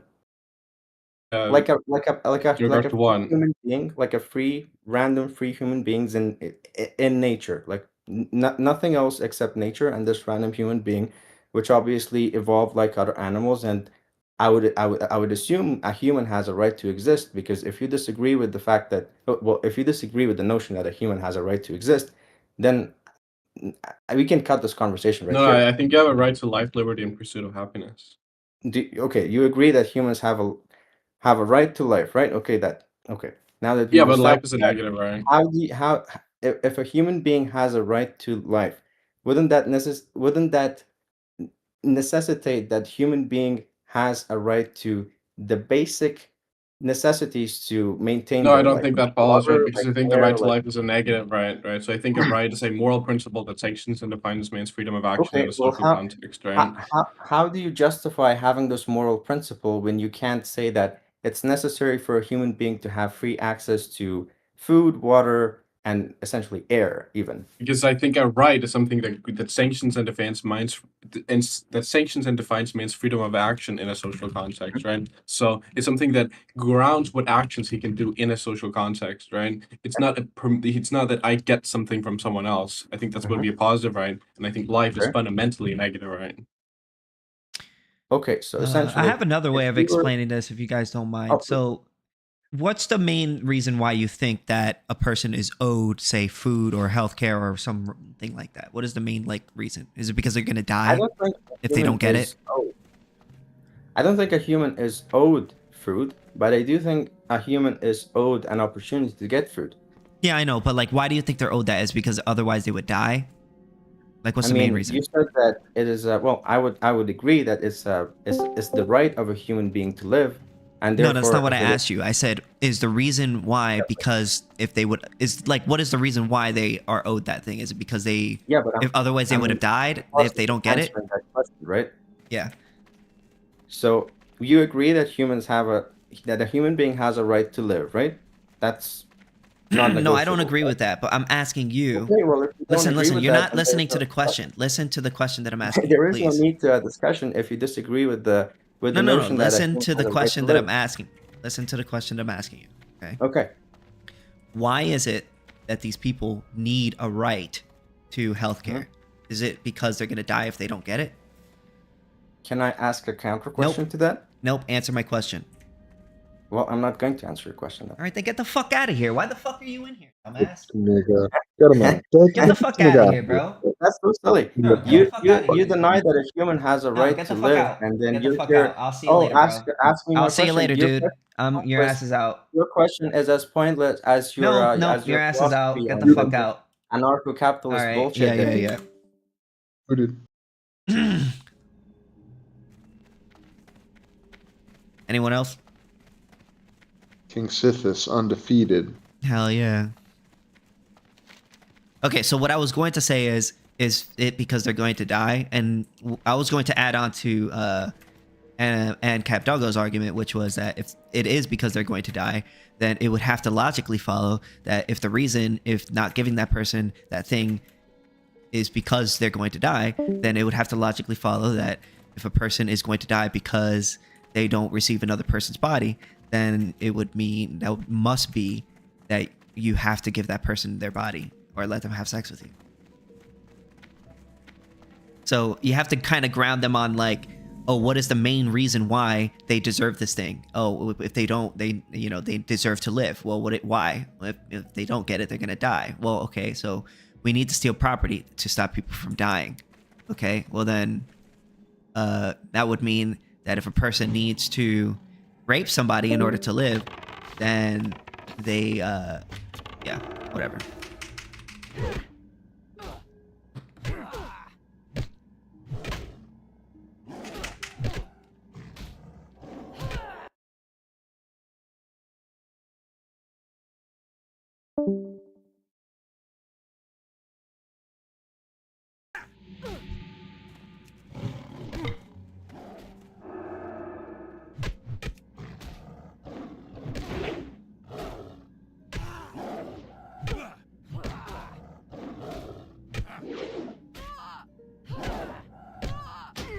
Oh, fuck. I died.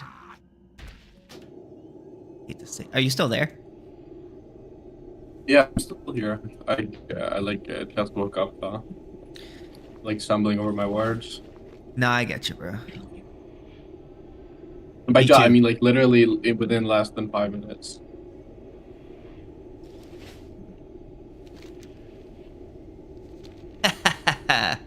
I always last longer than 5 minutes. So, you still have that thing for Belle Delphine, or? It's not too bad anymore. Not too bad anymore. Have you thought about like talking to any other women or anything like that? Nope. No. What's holding you? Anything holding you back? Yeah, I don't go outside. Have you tried dating sites? Nope. I don't know. I don't have like interest in women. Nah, I get you on that. Focus on what matters. Honestly, like, dating sites nowadays is kind of like the way people meet nowadays. You know what I mean? Like, it isn't the only way, but it's a pretty big way a lot of people meet. And it kind of sucks. Not gonna lie. Because I think dating sites kind of suck. I'm sure you would probably agree if you tried it. Oh well. I haven't. So. I mean, if you would ever try it. Yeah. Ugh. World of Warcraft. I was having a really good conversation in the other room. What they call it, politics and discord, politics and religion or whatever. And somebody asked me to post my Discord, and I did, and then I got kicked. There from the server. Wait, you got kicked from politics and religion? Yeah, I think I'm not banned, but I think I'm kicked for a little bit. Not kicked, I guess. Not. No, you're still in the server. I'm in the server, but I'm not allowed in any rooms. I think that's for a little bit though. I don't know if it's how long it's gonna. That's why I'm in here. Yeah, there's like a similar system in here. If you send like a link to the Discord server in side chat, you get like kicked out of the server for like 5 minutes. Yeah. Oh, I'll do that again. It's like automatic. It's not permanent.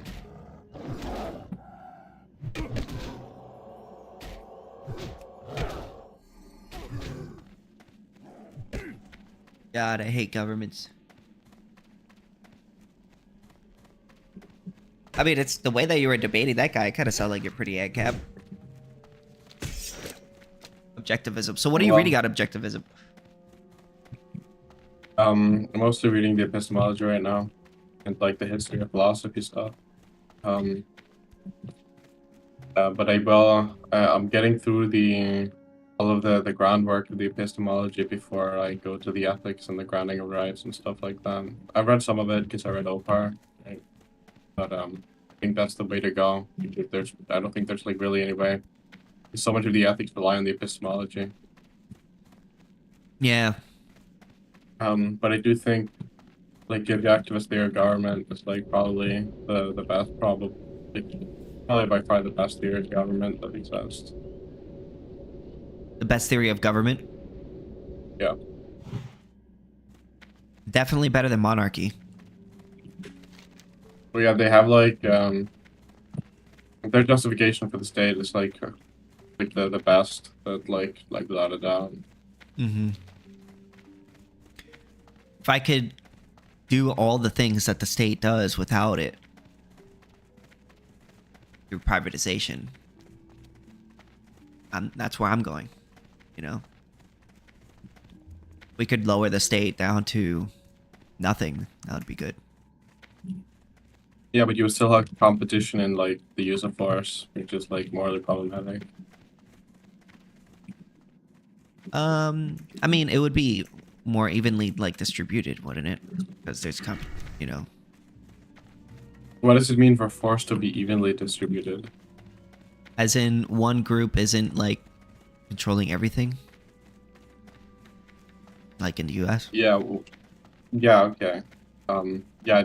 I don't know. I wouldn't see like the problem with that. Well, when there's competition, you get more. You know.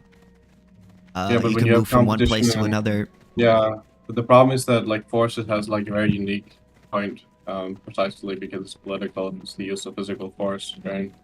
If you have like the force is like inherently monopolistic, right? If you have like disagreements where someone did commit force, right? If you have disagreement where force should be applied, someone is necessarily in the wrong. You don't have that in the case anywhere else in the market, right? I mean, someone must prevail, right? The point is that you need to have like some like objective law to like point to like resolve the dispute, right? And it's easier to have like a final arbiter there.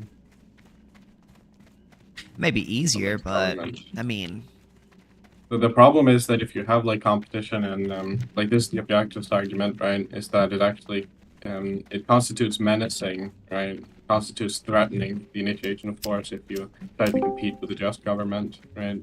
Because the government already has their rules set up, right? So if you try to you're gonna have like a different set of rules of how like force is gonna be applied, right? That's gonna constitute menacing.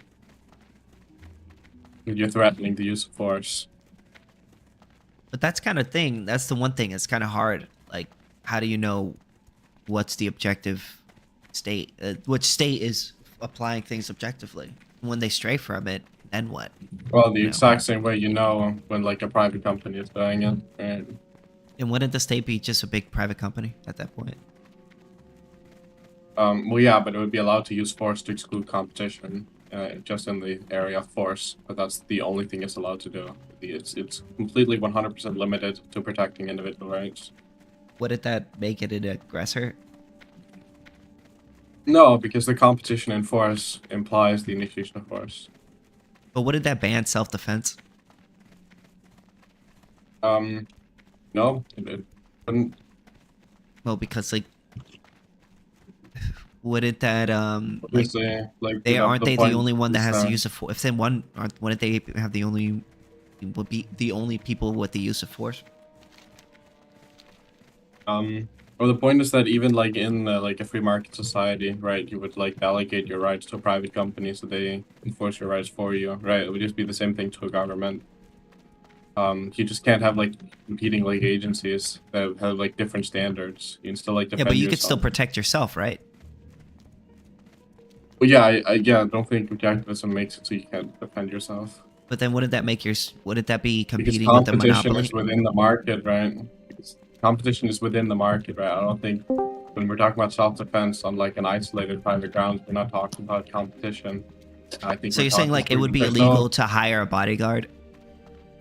No, that's not what I'm saying. I'm saying that if you have like things that like compete with the government in like arbitration, for example, that's what we're talking about, right? So no private arbitration? Yeah, that would be the problem, right? When you have things that have different standards than the government in regards to the initiation of physical force. Or like the defense. Well, just like the use of force in general, right? I just don't see the state being this objective arbiter.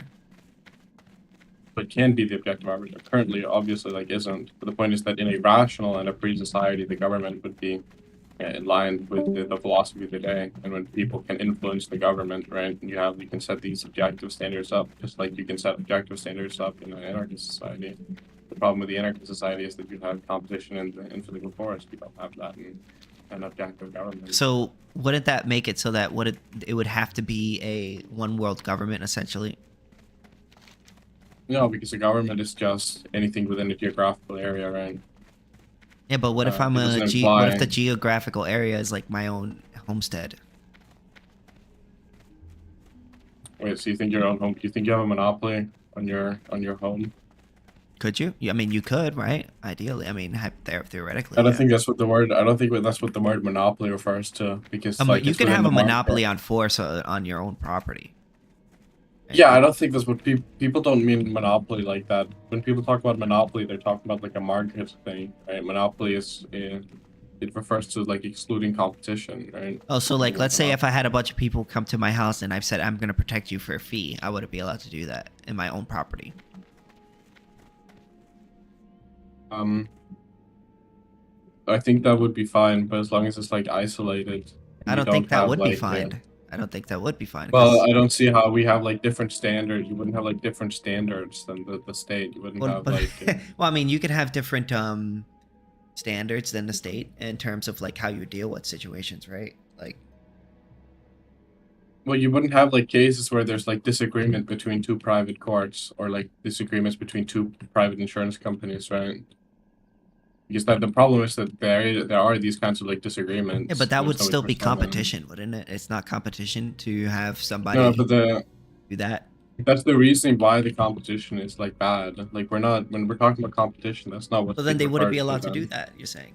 If you're gonna say like any use of force is competition with the state, you can have like this like idiosyncratic. No. That's not what I'm saying. What I'm saying is, I'm on my own land and I have a bunch of group of people and I say, hey, you can stay on my land and I'll protect you from outside forces, from violations to an AAP, well then I'm competing with the state. I think you are, because you don't have, because it's so like isolated and because it's so like isolated and minimal, and you don't have things like no, like but that doesn't matter. No, because the problem with the competition is that you have disagreements between like private arbiters and PDAs, right? You don't have it in this case. So if you can have like this idiosyncratic definition of competition where you have like some competition where it's fine, right? You can have that, sure. That's okay, sure, whatever.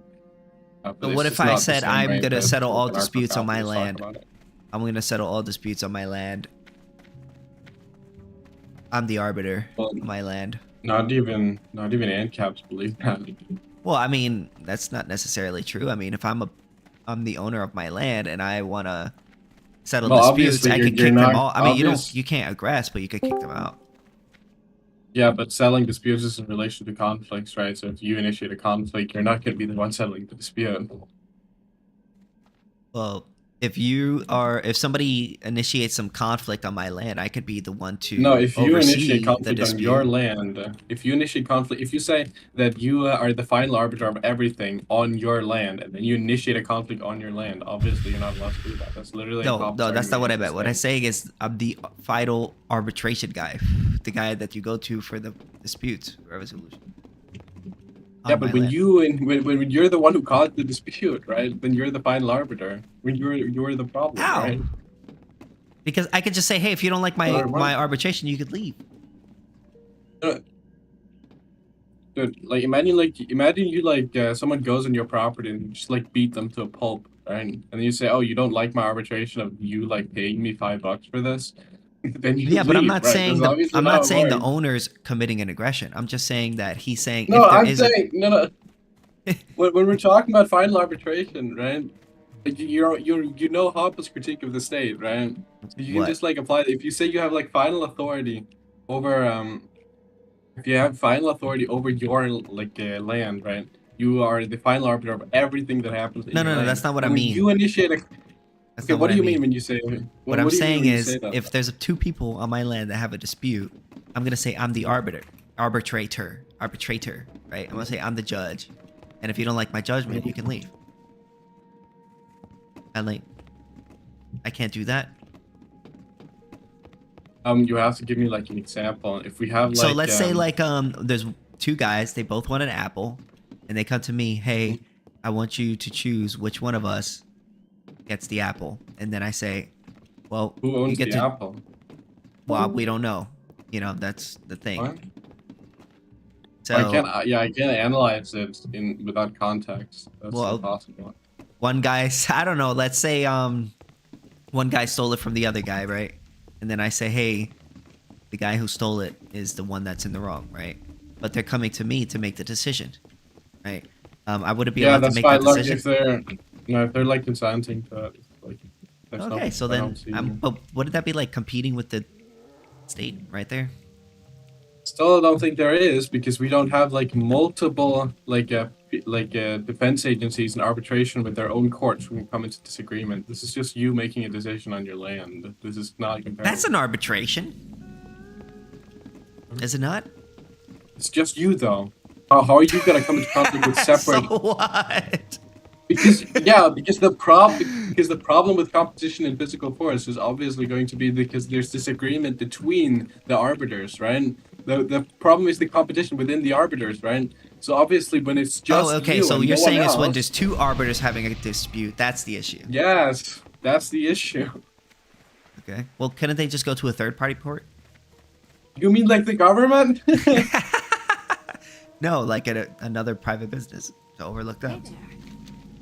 Yeah, but obviously you're just gonna run into like complete like an infinite regress then. Because like, what if there's a disagreement there and there and there? Obviously, the point is that it's the safest thing if you don't want like a menace, if you don't want a situation, right? Because when there's force and competition, when force is applied and there's a disagreement, someone is necessarily in the wrong. Like some crimes been committed like necessarily, right? Like it just makes if we want like rights to be protected. Then having like a final arbiter, right? That's gonna be the resolution of all the disputes, right? Yeah, but that's an issue because that's assuming that there is such thing as a final arbiter, like that could possibly make all these decisions. There is such thing, right? There exists such thing right now. Well, not necessarily. Well, obviously the state is the final arbiter. I don't think that's not in the. That's not in the. Yeah, but a final arbiter that follows the non-aggression principle to its T. Yeah, I don't see like what the contradiction. I don't see that's impossible. There. If we have like, really if we live in a rational and free society where the people influence the government too, right? I think that obviously we can say just like the market would tend toward like conflict avoiding norms. We could say the same thing about one final arbiter like the government, right? I'd prefer it be especially since everyone is the one paying the government, right? Since there's no taxation. You're not paying the government. You're forced. Well, if it's voluntarily done, then how is it voluntary if you're the final arbiter? You think there's some all contradiction there, or Well, because like if I don't want to pay them, nobody wants to pay them. Well, then they don't get shit. And what if we all just choose to pay there are competing private agencies? They would force us not to. no, that's not the position, right? So obviously, like the objectivists don't believe in taxation, right? They believe in voluntary taxation, and the point is that But what in if a people rational society, don't want a final arbiter and they want competition and they choose it's not a rational. That's not a rational and/or free society. I don't see how that's irrational. It's what I just laid out. Yeah, like if you could have a private company and then you say, hey, I want this private company to oversee my dispute. You could just say, hey, they're the final arbiter in a dispute. Couldn't you? Yeah. What if you have like two different arbiters? What if you have like what if you have like a defense agency, right? That initiates like that uses force against someone else, right? And there's like disagreement here between their arbiter and my arbiter, right? What do we do? Well, there's two options. There's cooperation or aggression. Yeah, there's aggression, right? So when obviously man is not going to be in constant cooperation, right? Or there's going to be aggression, right? It seems like aggression is actually necessitated by competition and force, right? No, what I'm saying is that just because, someone could enforce their will upon somebody, I mean, that doesn't mean that every situation they are. What we could do is we could sort of build a private competition system that your systematically lowers the incentive. In... Wait. That lowers the incentive for people to do things like that. Yeah, but there's always going to be disagreements, right? Oh yes, but the more competition but the point is that when there's disagreement, there's necessarily initiation of force, right? And competition implies that there's disagreement in the use of physical force. So what you're doing is that you're structurally building in the initiation of physical force into the system. But when you have a third party, a final arbiter that has objective and standard rules that are allowed to remove these these menacing private companies, then you don't have this problem. Yeah, I don't see that. I don't see that being possible. I don't see that being more better than having competing private companies. Like just because some companies might disagree, that doesn't mean that all of them are. No, that's not what I claimed, right? But because the point is that when two companies disagree, someone is necessarily in the wrong, right? That's what makes force inherently monopolistic, right? Someone is necessarily in the wrong. The point is that when you have competition in the use of physical force, right, you are structurally building in disagreement and then structurally building in the initiation of physical force, then, right, which is the problem. Well, not if you I mean, you could do what you can to incentivize the reduction of the use of force by heavily punishing it through the market forces. I don't think that interacts with what I just said. I know, but I'm not saying that. What I'm saying is that you can have competition in the market without turning into just aggressive force. But there's gonna be a lot of disagreements in the market between the PDAs and insurance companies and arbitration, right? And when you have disagreement, someone is in the wrong, right? When someone is in the wrong, someone has committed a crime, someone has initiated force because it is about the use of physical force, right? So when there's competition, there's disagreement. When there's disagreement, there's initiation of force, right? So when you're structurally building in competition in the use of physical force, you are structurally building in the initiation of physical force too, right? Which is why we need a final third-party arbiter that has objective standards that's allowed to. Yeah, but I don't think you could necessarily. The government. Yeah, I don't think that having a government necessarily solves that problem though, because what if two? Well, it does, because what you if have a two final governments? arbiter. Yeah, but what if two governments have a dispute? No, but the point is that it's within the geographical area, right? That's not the. We can go into. Wait a minute. You can go into that, right? But we're talking about resolving disputes within a geographical area, right? I mean, this problem that we just went over is solved within the geographical area. Well, then you could just have two. You could just have. Imagine we have America, right? You could just have a private company that owns a specific area and then has their own arbitration within that area, and then we have their own. Could a company own the entirety of the U.S.? No, but you can have multiple of them. Yeah, but obviously when I'm talking about a geographical area, I'm not referring to like your home or like just a large piece of land. I'm referring to a nation state. Yeah, but I don't think you can just. I don't think you can. Like, then would I'm not sure how you can justify stopping people from engaging in a competition. Like if it's because they're menacing, right? So you agree that there's three different types of aggression, right? There's the straightforwardly physical violence, then there's threats of violence, and then there's menacing, right? So menacing is one type of initiation of physical force, right? Where you are acting in a way, like when you're drunk driving, for example. Imagine you're like swerving around. It doesn't necessitate by you being drunk. Imagine you're like swerving around like on the freeway, just like you're like getting really close to hitting someone, right, all this time. Right? That constitutes menacing. That's like aggressive, right? I would depend on whose road you're on. So, like if other people are just like freely driving around, imagine it's a public road, right? Then like you just like start like doing this, right? Well, if the owner doesn't want you to do it, then it would be aggressive, yeah. Oh, there's no road, or it's a public road, bro. There's no owner. Oh, well, I don't agree with public roads. That's cool. I'm talking about aggression that is on the public roads. Whether or not you agree with public roads. Well, the state doesn't own the public road. The state doesn't own the road. That's cool. That's okay, right? But that's not what was the intention. Obviously, I was just trying to give an example of menacing as a type of aggression, right? Well, I'm just saying, like, I'm not sure how that's it would be only an aggression, like, there. It would only be an aggression. I'm not sure menacing is an aggression. I'm not sure how that's an aggression. Okay, imagine I'm like on the street, right? And imagine right now I go out on the street, I take like an AR-15 or something like that, and I just like start shooting around, but I'm missing everyone, but only by sheer luck.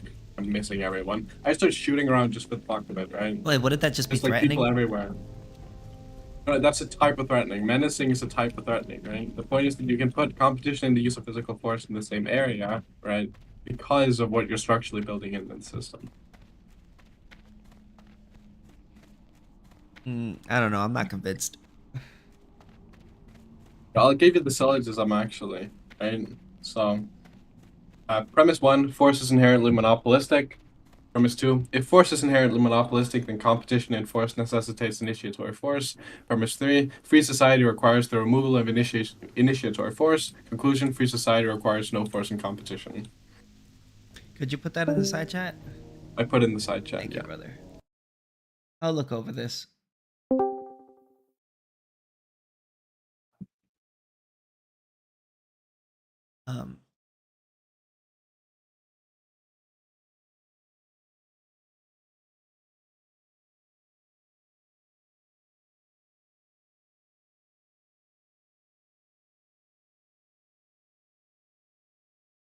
I mean, I don't really have a response for this right now. I'll have to look over it and do my research. All right.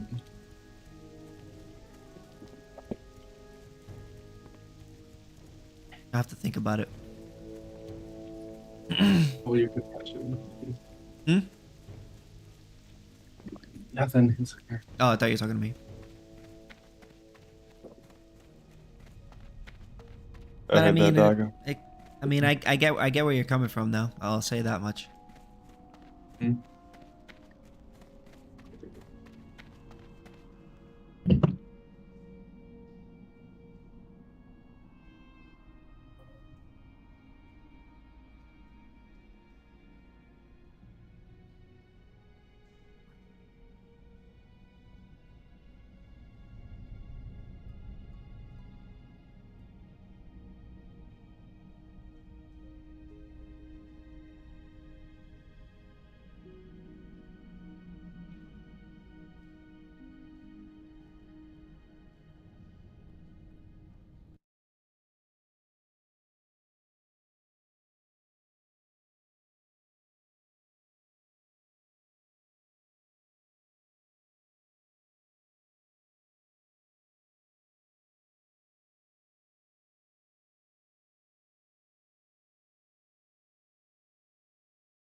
Fuck,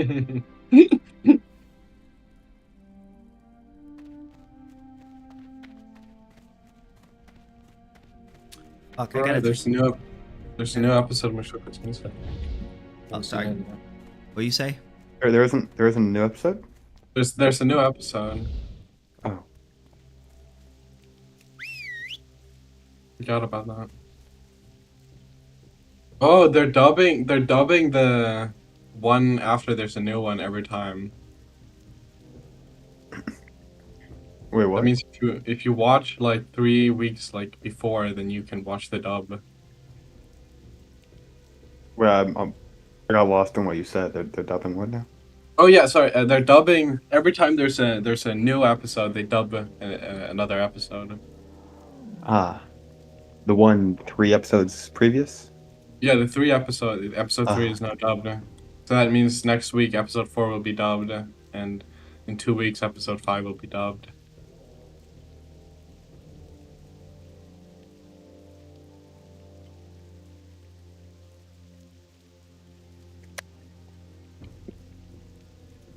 Honestly, it's so much more like enjoyable when it's dubbed. I like really have to focus and like read the subtitles.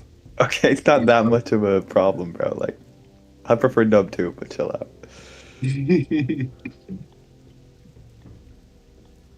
No, but you know when there's like 2 people talking at once and there's like subtitles like on the top and at the bottom, I get like Yeah, no. Okay, this is like, I guess, bro, but this is not happening like often. it like completely like messes up my brain. Have you seen episode 4 and 5 now? I have seen episode 4, but I've not seen episode 5. Hmm.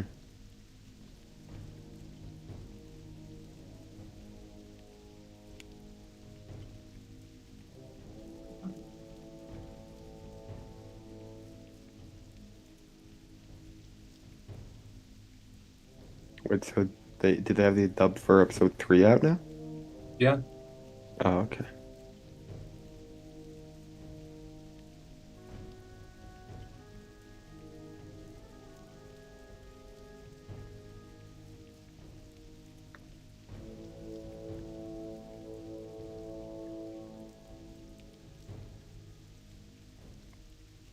Hmm.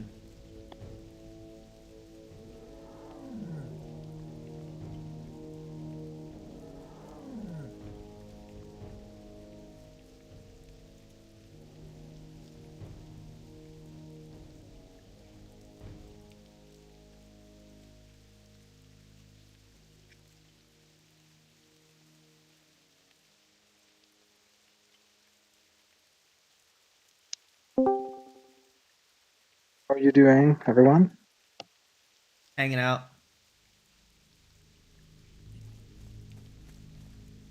I'm only gonna be able to hang out for another 10 more minutes. I gotta go to bed soon. William, if you wonder why I got left the other room was because I guess because when they asked me to post my Discord and then I did, and then I guess I wasn't supposed to do that, and then I kicked out of the. Oh. Yeah. I actually kind of was enjoying the conversation in there. Makes sense. That's unfortunate. I know, right? Yeah, what can you do?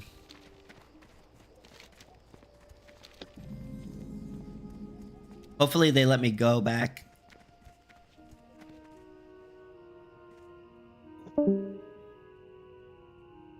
Yeah, I hope they do.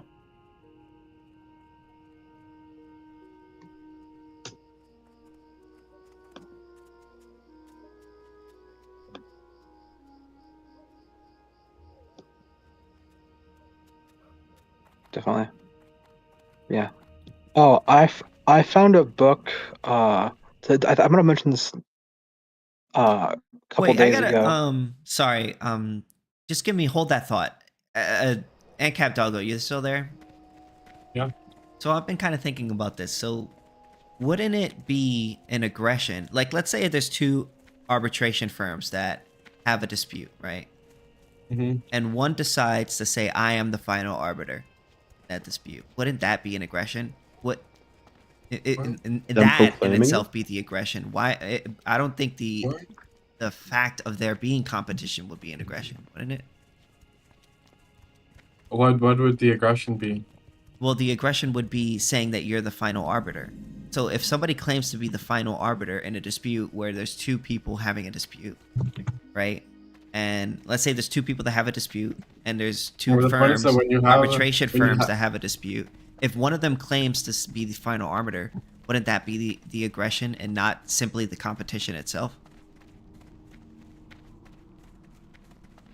So well, that would obviously depend on whether or not that the person who's saying that is in the right in the conflict, right? But the so point if is that, both parties are in a disagreement, and if one thinks that they're right, well, the point is that they're when there's basically disagreement, claiming they would be, even if they believe that. Wait, hold on. Even if they believe that they're right, if they claim that they're right and then move forward with the arbitration, then that would be the aggression, not just the competition in itself, because then they're saying they're the final arbiter.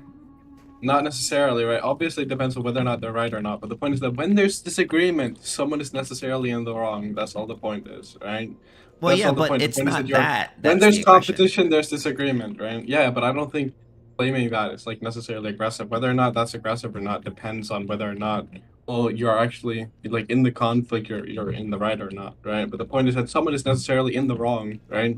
When you don't, the point is then you're structurally building in, right?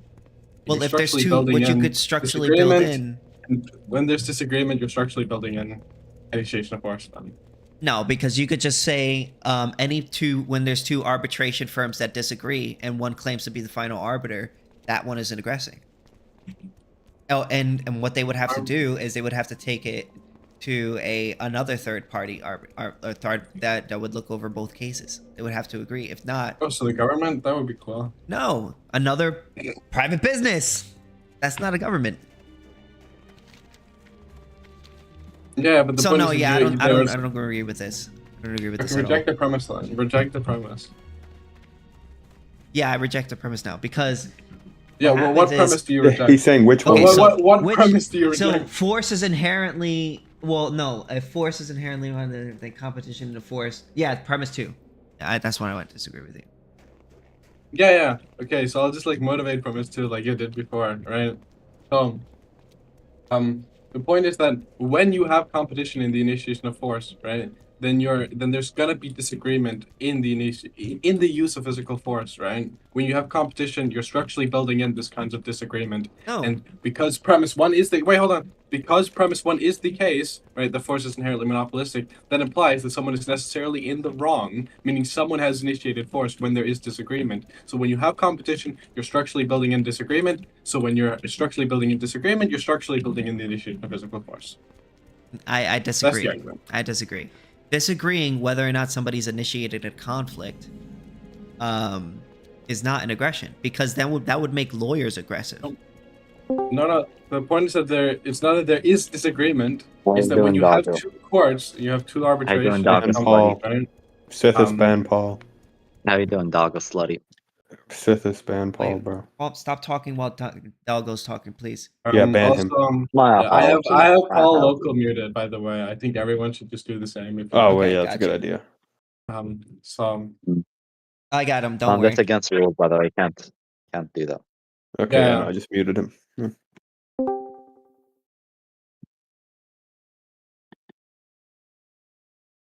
Yeah. So the point is that he when a you have moderator?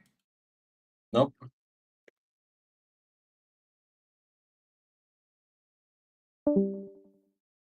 Anyways, go ahead, bro. Yeah. So when there's disagreement, right, in the use of physical force between two arbitration companies, right, when you have like an arbitration company that uses force here, right, and then the other arbitration company like disagrees with that, someone is in the wrong, right? Someone has initiated force here, right? Well, somebody has, but the initiation of a conflict is not the disagreement. But the point is that when there is disagreement, that implies there has been an initiation of force. It's not that the act of disagreement is the initiation of force. It's that when there is disagreement, you just conceded that, dude. How is it an aggression to have a disagreement over who's aggressive?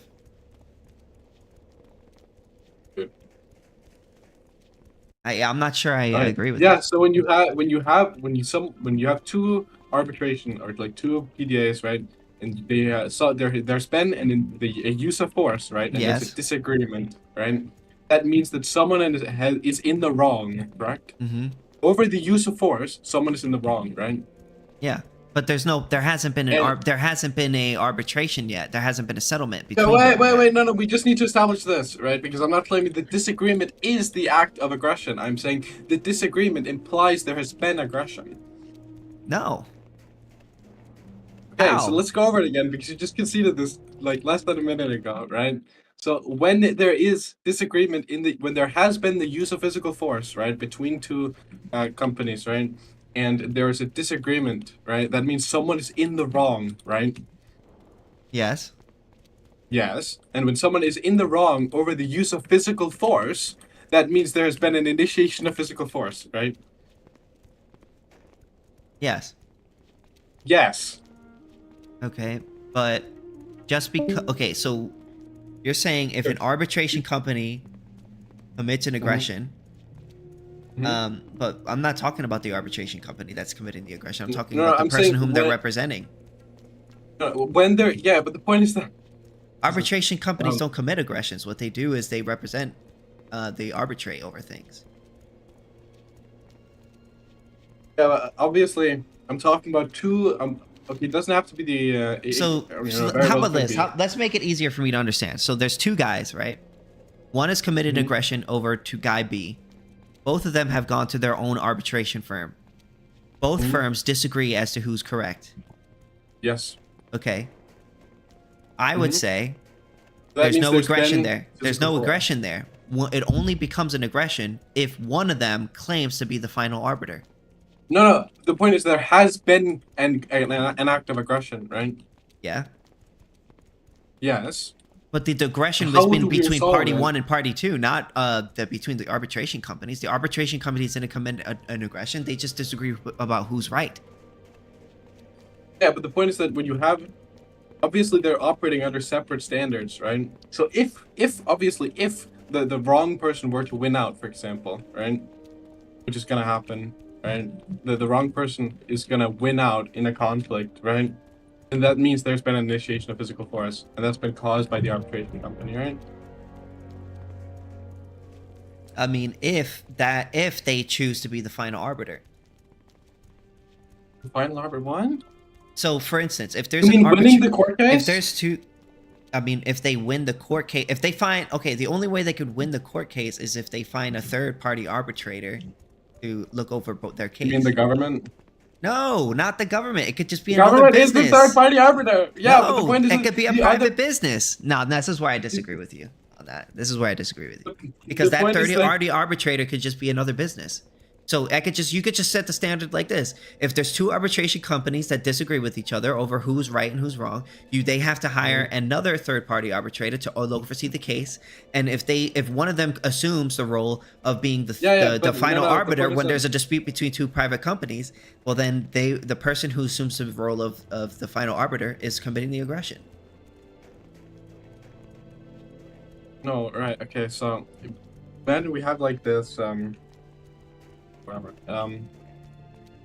Yeah, but the point is that the third arbiter, right? What if the third arbiter is in disagreement with another third arbiter, right? Another third arbiter? What do you mean? There's only if two of them are going to one third party, right? I mean, they have to choose, or they have to choose between one third party. If none of them choose and one assumes to be the final arbiter, that one that assumes to be the final arbiter is committing an aggression. That's like a stalemate situation where if two people grab onto the same thing and one lets go, the one that or pushes the other one, the one that pushes the other one is the aggressor, and therefore they lose. So in that case, they have no choice but to get a third-party arbitrator. And that third-party arbitrator, which would be another private business, would have to look over the case and decide based on the non-aggression principle. It doesn't have to be a state. Yeah.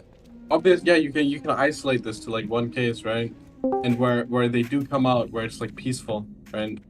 But that's not the problem, right? It's that these arbitration companies and the say that about any system. You could say that about the government. Yeah, again, you're not like going at. The point is that again, so when you have competition in the use of physical force, right, then you're going to have disagreements over how both force is going to be applied. This. Yeah, the point is that there's going to be disagreements about how force is going to be applied, how it's going to be responded to, and how any of it is going to work, right? Yeah, and there's going to be disagreements. No. But the point is that there's going to be disagreements also in how uniquely how exactly like the customs are going to work out, like for example between the courts, right?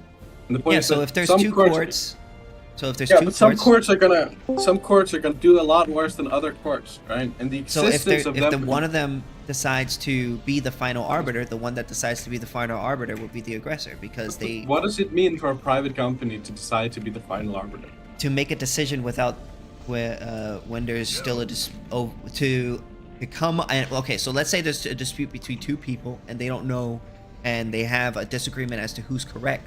If you decide to err on one person's side, then you're deciding to be the final arbiter. You're not taking into account the other person's evidence or information. So what happens is you have no choice but to find a third-party arbitrator, and if you don't, then the person who just assumes the route to be the winner would be the aggressor.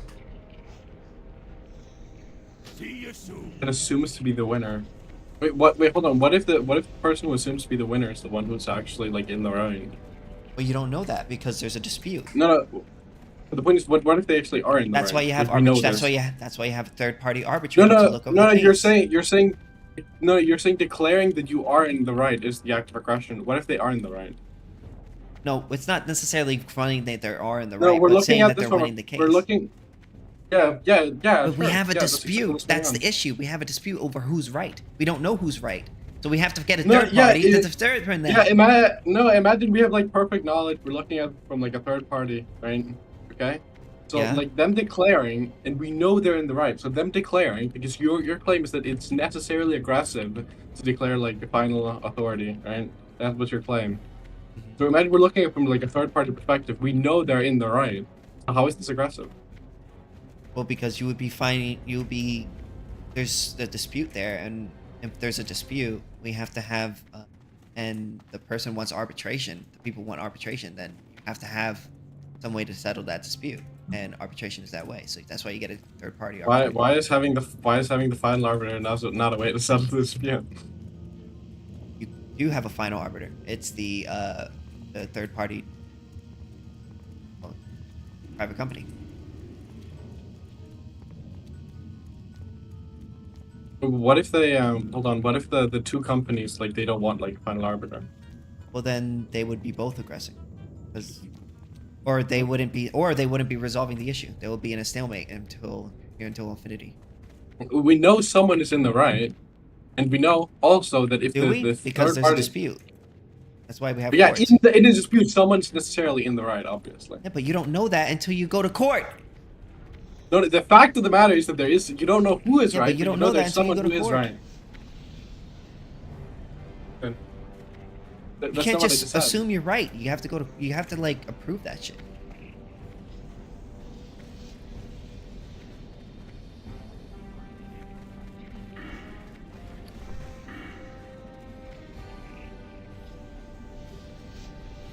Objectivism destroyed. It's not even what I said. I know, I'm just messing with you. I just want to say that because I'm getting off soon and I just want I to don't get really have much else to your say. jacked, right?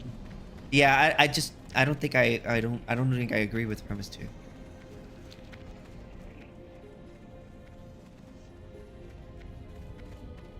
Maybe I'm wrong. I don't know.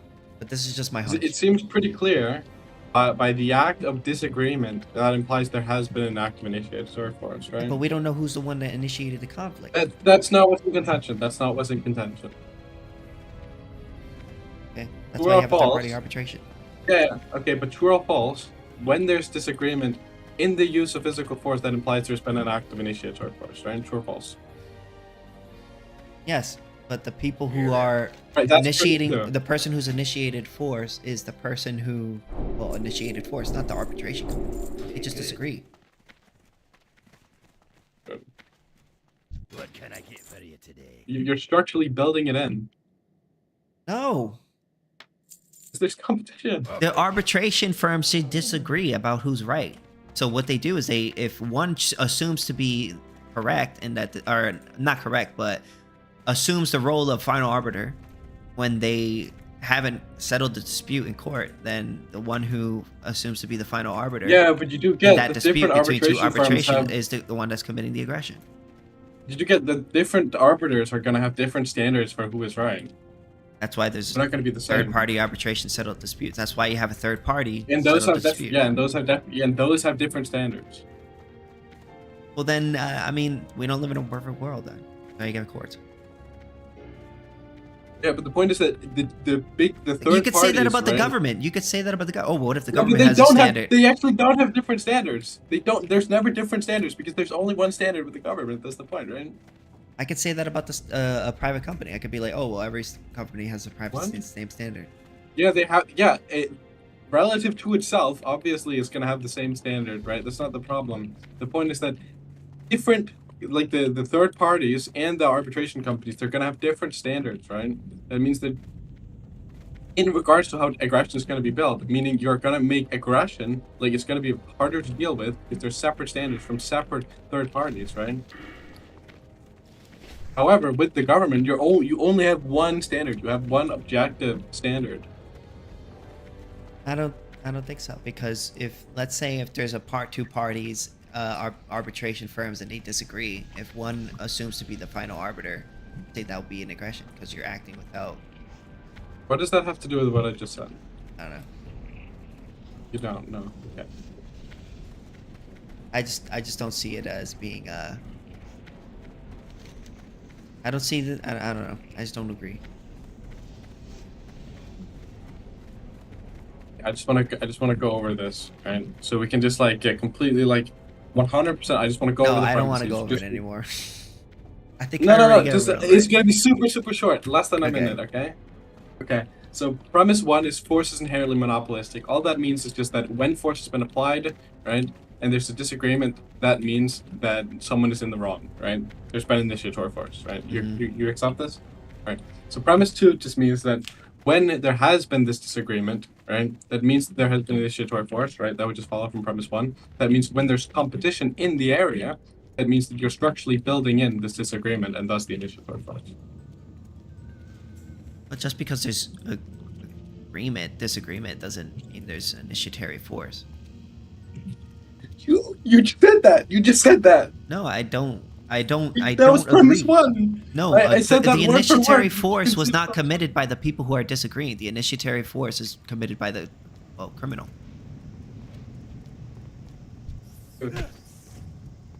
Good, bro. Good. It's not what. How does this interact with what I just said?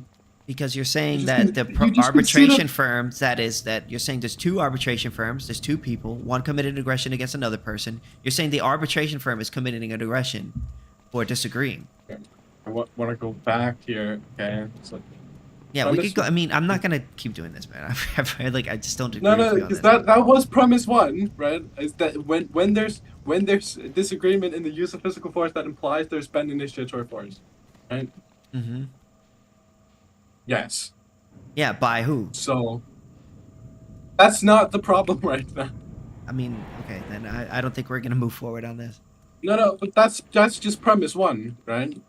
Okay, but Premise two, it just obviously means when who there's committed the competition- aggression, right? Obviously is what matters. Here. No, I don't think that's the problem. I actually don't think that like particularly Yeah, matters because right now. you're how is the arbitration firm committing an aggression if they disagree about who is correct? Where the aggression is coming from does not matter right now. Yeah, Because the syllogism still follows. no, it does not. Wait, are you saying the syllogism's not valid? No, I disagree with it. No, you can disagree with the syllogism and still think it's valid. No, What? it's invalid. You know what validity means in formal logic? No. Right, so it just means that if the premises are true, the conclusion follows. That's just what it means for like syllogisms to be valid, right? No, not valid. So you what?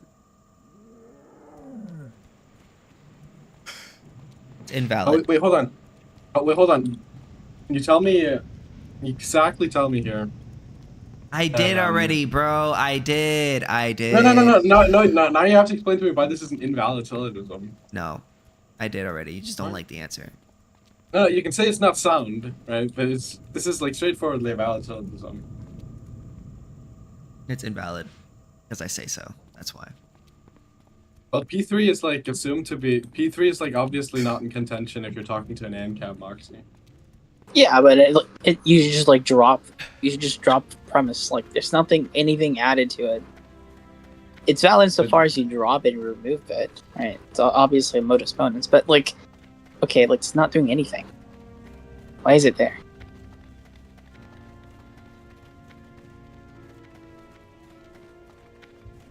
Why is it not doing anything? You can say like, okay, free society requires the removal of initial force, and force is inherently monopolistic, right? And if these two are true, then competition force necessitates initial force, or something. I don't know. I don't know how else you'll make sense of it. But yeah, like other than that, I don't. P3 is not doing any work. So if you make like premise 3, premise 1, and then premise 2, premise 1. I'm just saying, what work does premise 3 do in the argument? That. Yeah. Well, it's to get to the conclusion, right? Or else the conclusion wouldn't follow, right? Free society. If we just have P1 and P2, then the conclusion would follow. This just seems weird. Right? It seems obviously weird. Look, I thought the concept would be that, okay, the conclusion would be the competition force necessitates initial force. That's premise 2. The point is, we're trying to get to the conclusion that we can't have force and competition. That's the conclusion supposed to be that we need government. Well met. Look, I think that you should just rewrite this entire thing. Well, I didn't make the syllogism. I got it from Liam. Be good. Wait, Liam made this? Divinity? Yeah. Liam? Yeah. Wait, can I have a screenshot of him showing, posting the Yeah, thing? it's funny. He didn't like type it out. He like said it in a debate, right? I just like wrote it down, but I can find it. Yeah. It Oh, doesn't, okay, I see. Okay, never mind. Is Zulu gonna debate this guy? Or I what? thought I'm gonna have Am. On this or what? It doesn't look to I be valid. thought The there's gonna argument. be to use against Divinity later, but I guess not. 2 offset is not valid. Well, I mean, P1 is essentially what we can replace that with A to stand for the symbol.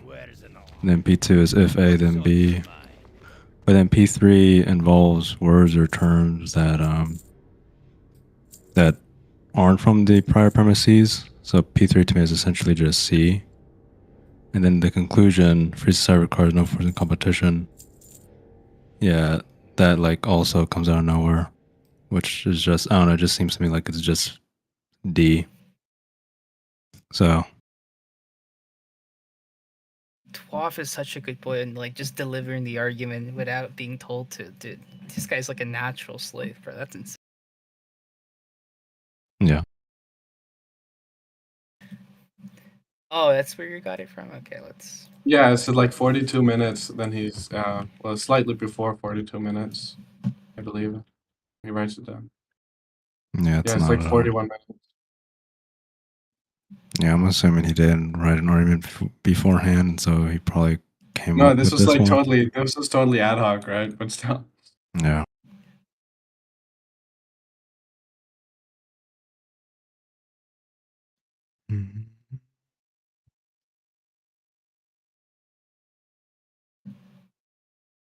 Oh, okay, wait. Okay, the guy wrote it out. But, the guy's... Okay, but Divinity saw what's being written down?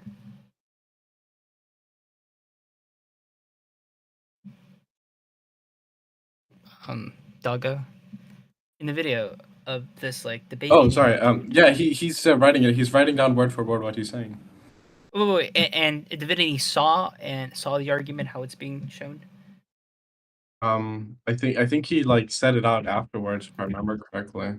But how he Did said he have any it. disagreements?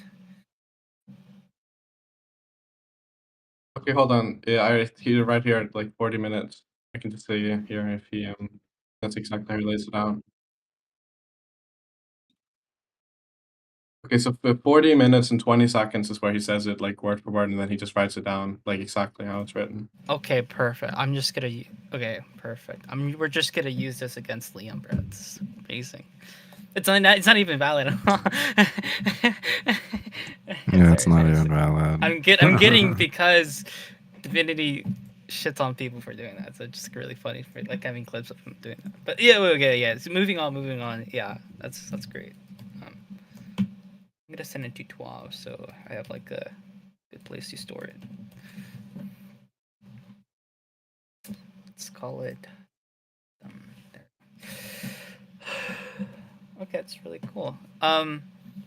KingSithis, are you still do you still want to justify property rates?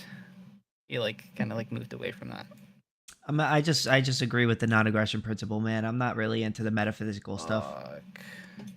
Just be a relativist, bro. Me and 12 was Kings and shit, and we be like supporting property rights by that. We Sure, was kings. Whatever and gets you shit. to the NAP is cool with me. Exactly. I don't really care what gets you to the NAP. Just believe in the NAP. Don't aggress on me. Wait, sorry. Wait. So, I'm confused. Are you saying all you care about is like someone knowing the NAP, or No, what I'm was saying that? getting to the NAP as in agreeing with it or not aggressing. Oh, so okay. All you care about is if someone abides by the NAP. Mm-hmm. Okay. Well, that and Yeah. agrees with it too. Like I would hope you guys would agree with the NAP. Oh, why is that? Do you think it's like intuitive or something? Like the intuitive principle? Well, The personally, self-evident truth? I think I don't like the idea of initiating conflicts. So, that's why I would hope you guys would agree with me. Oh, okay. Mhm. Like, Me too. do you think initiating conflict is bad all the time? Hell yeah. That's retarded. Wait, so just to be clear, let's say a father eats his dead child on his front lawn, and he's doing this consensually. And let's say if I go to his front lawn and pull him off of his, him eating the dead child, would that be immoral under the NAP? It would be illegal. Whether or not it's immoral is up to you. So wait, so if it was illegal, someone ought to stop me? Well, legally speaking, I believe force could be used to stop you, yeah. Because you would be Well, not initiating could. conflict. It's not just could though. The world, reality, political should. reality doesn't live on codes. Yeah, so it should though. should, yeah, whatever. You know what I mean. But either way, what I'm saying is like if you're initiating conflicts, I'm against that. Wait, why can't someone interpret that not as an initiation of conflict, but he's actually helping out someone, saving someone from himself? The father eating his own dead child on his front lawn. I mean, it's dead. Yeah, I know it's dead. So it doesn't have rights. What are You you don't- gonna do? Wait, that's disputed. The whole Dead point of the bodies. case is to show that there can be. Well, hold on. Even if it does follow up that a dead person Well, at least I don't does think not dead have bodies rights. have rights. No, I know that, but even if that were true, this is still compatible with the position that someone if can still be doing so harmful or something so wrong to themselves or in general. You're the that owner of your body. One is justified, and someone is justified in pulling that father off from eating his dead child. No, you're the owner of your body. Assuming you're making the decision under sound mind, in your sound mind, to stop you would be an aggression. What Because that's your constitutes a property. sound mind? Making it through your own volition. So a sound mind is just reduced to if someone wills it. Essentially, yeah. But there's a lot of people who have certain bad goals in mind, right? Sorry. Wait. I mean, there's a difference between like morality and legality, right? But that's not up for dispute right now. You keep invoking this distinction. The case. Just telling you what should be legal.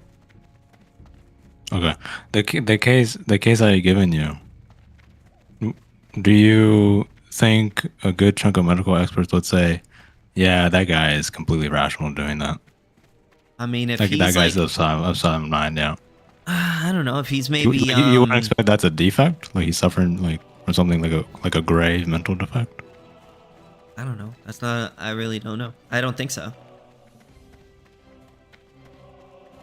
But what would that have to do with anything then? If the person is not initiating a conflict against anybody by doing that thing, I don't see why you would have the right to stop him. I mean, even if he might be a little crazy. Well, I'm confused. I thought one way for you to explain this intuition from this case was to appeal to like volition, but volition, like, well, first you appeal to rational or sound mind, but when I ask you what sound mind is, you then reduce it to if someone wills it. But then I just gave you a case where someone just willed eating their own dead child, and then now you say you don't know. When I asked you, do you think most medical experts would say, yeah, that guy's of sound mind eating his own dead child on his front lawn? Well, to me, it's not about like what medical experts say. It's about whether or not he's initiating a conflict. And to me, I don't see eating a dead body as doing that. You do not care what medical experts say. Why is that? I have a question. How do you guys engage?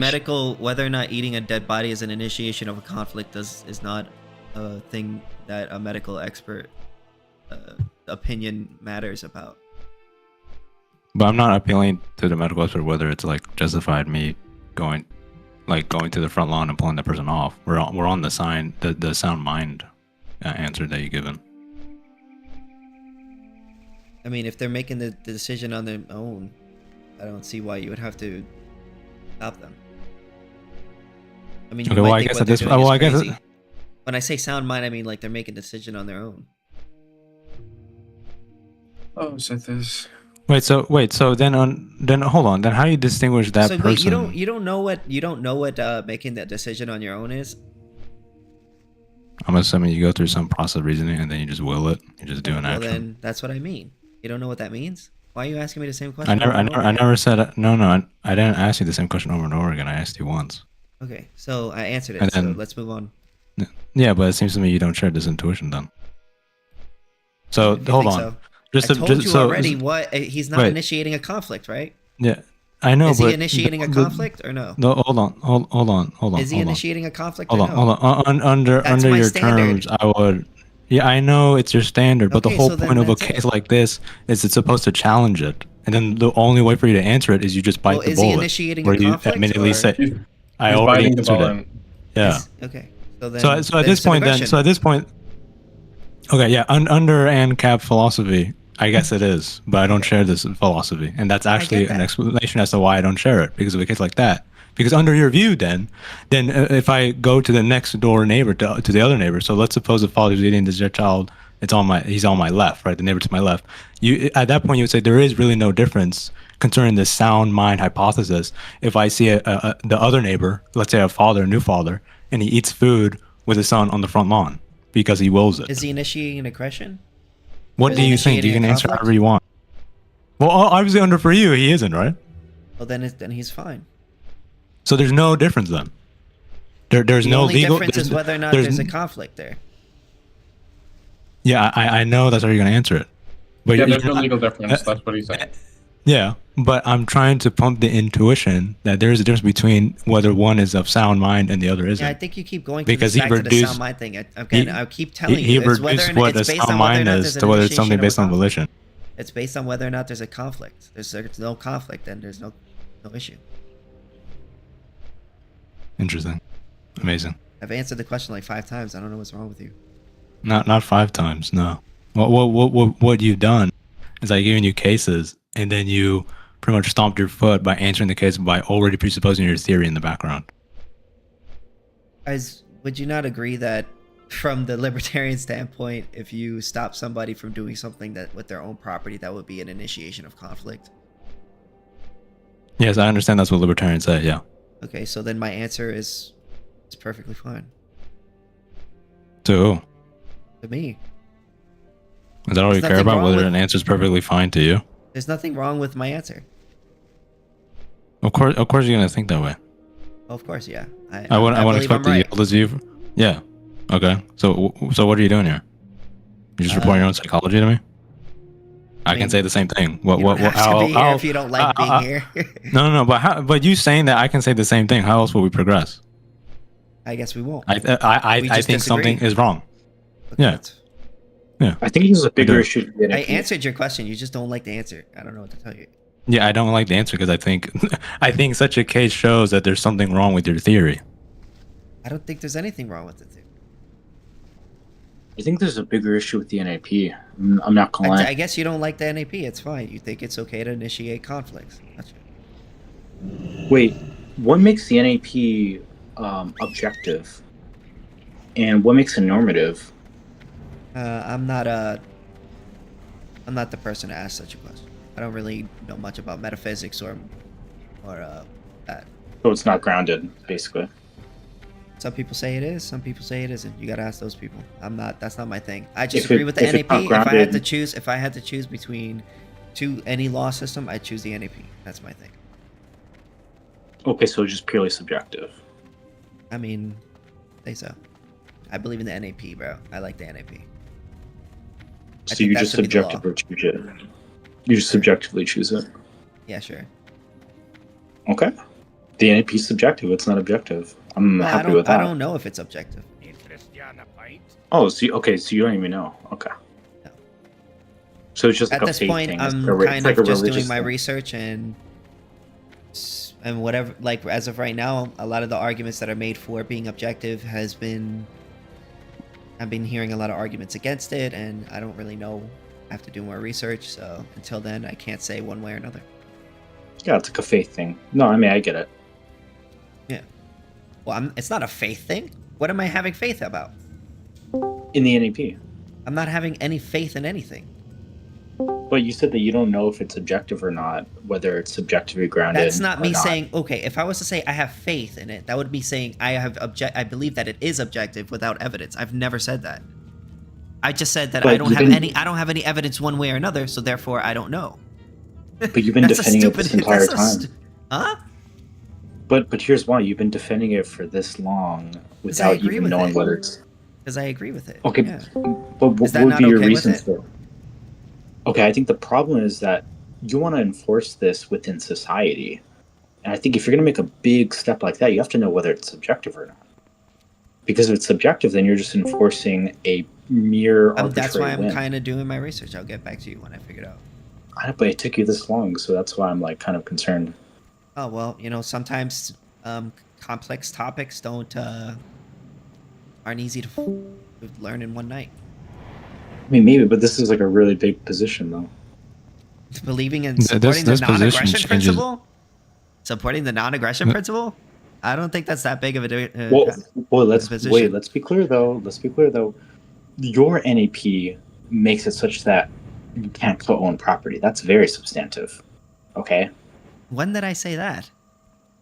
I mean, you don't believe in co-ownership, right? Co-ownership? you Ownership don't is the believe in right to co-ownership. exclude. Two people can't exclude a same person from the same scarce resource. That's impossible. Ergo, you cannot co-ownership, right? Yeah, impossible. Not that you're not allowed to, it's that it's impossible.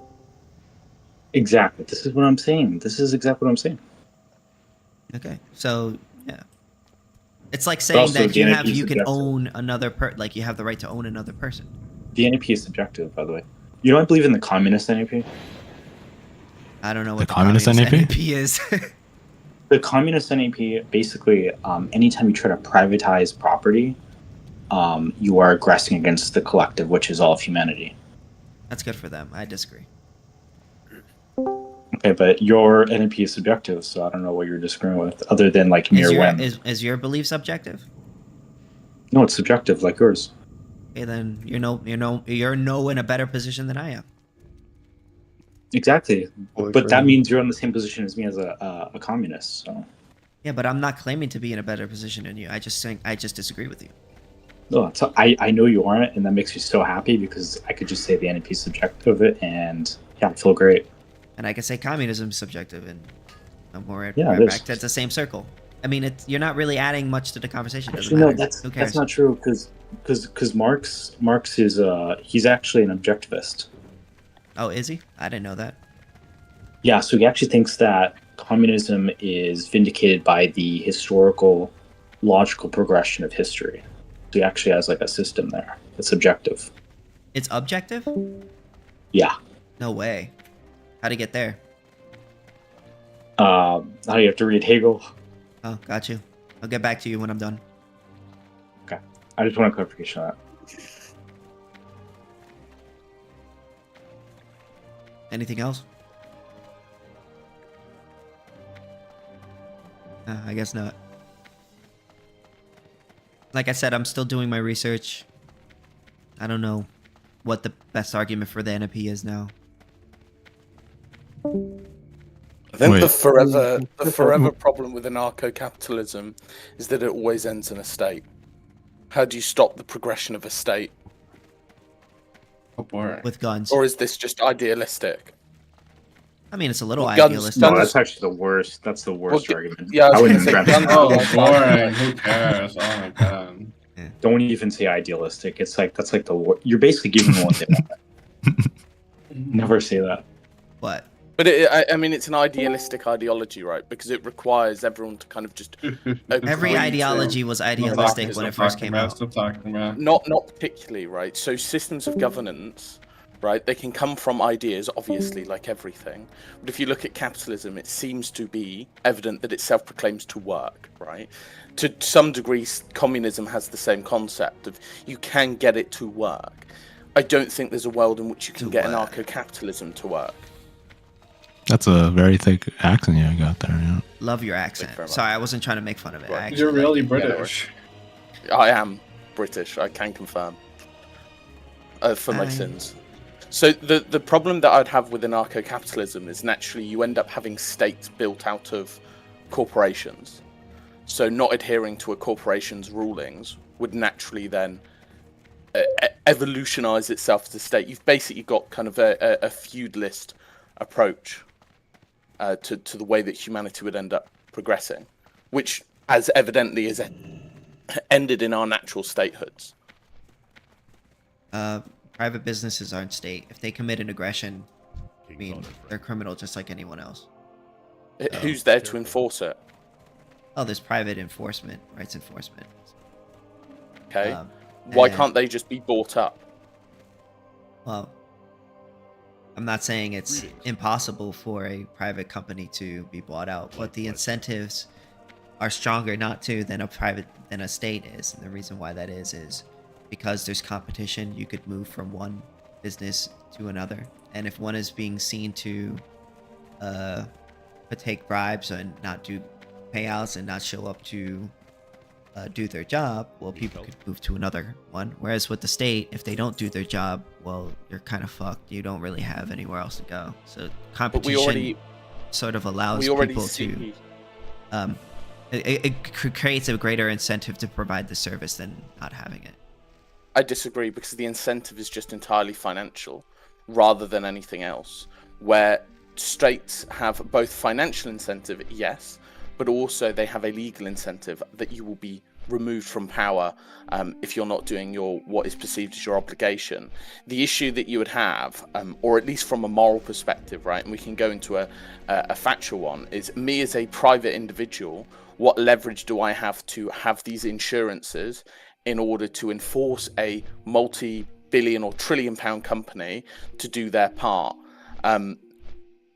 On top of that, you actually reach a situation where the state already has to enforce certain forms of insurances to make sure that other people are protected. We've got no state to do such a thing. If I was to run a company, hire on my own private military, what are the forces that can actually impose that I follow rules and regulations as I've agreed to? And then equally, if you say, well, there's a bigger insurance company, which I'm not sure if there would be, but let's say for sake of argument there is, then that becomes the de facto Well, are you state asking me a upholding rules and question? You're regulation. telling me what I would say? Because it's not what I would say. How about you ask me one question at a time and I can answer it? So what is your question? Well, it's effectively one question, which is how do you have these enforcement mechanisms without a legal or statehood-like backing? Well, having a financial incentive is a good thing, because if the people whom you're giving, who aren't giving you money, decide not to take their money to you, well, then you're gonna run out of business and you're gonna be screwed. So if there's an insurance company that isn't protecting the people, then they are going to be shit out of luck. They're gonna go because people can move from one business to another. They're going to be shit out of luck because the competition is there to sort of incentivize them to actually provide the services that are actually they're advertising. Whereas if you don't have competition, then you essentially create a situation where you're being forced to pay even when you don't, for services that you may not want, and if you don't pay, you get thrown into a cage. So I prefer the competition.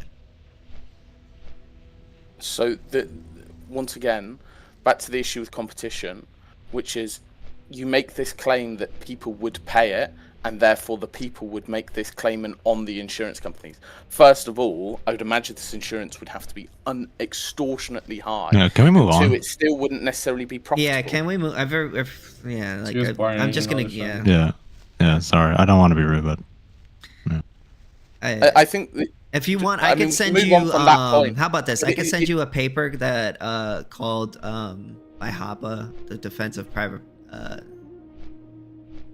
I'll send you what is the video? What is, and you know what it's called, right?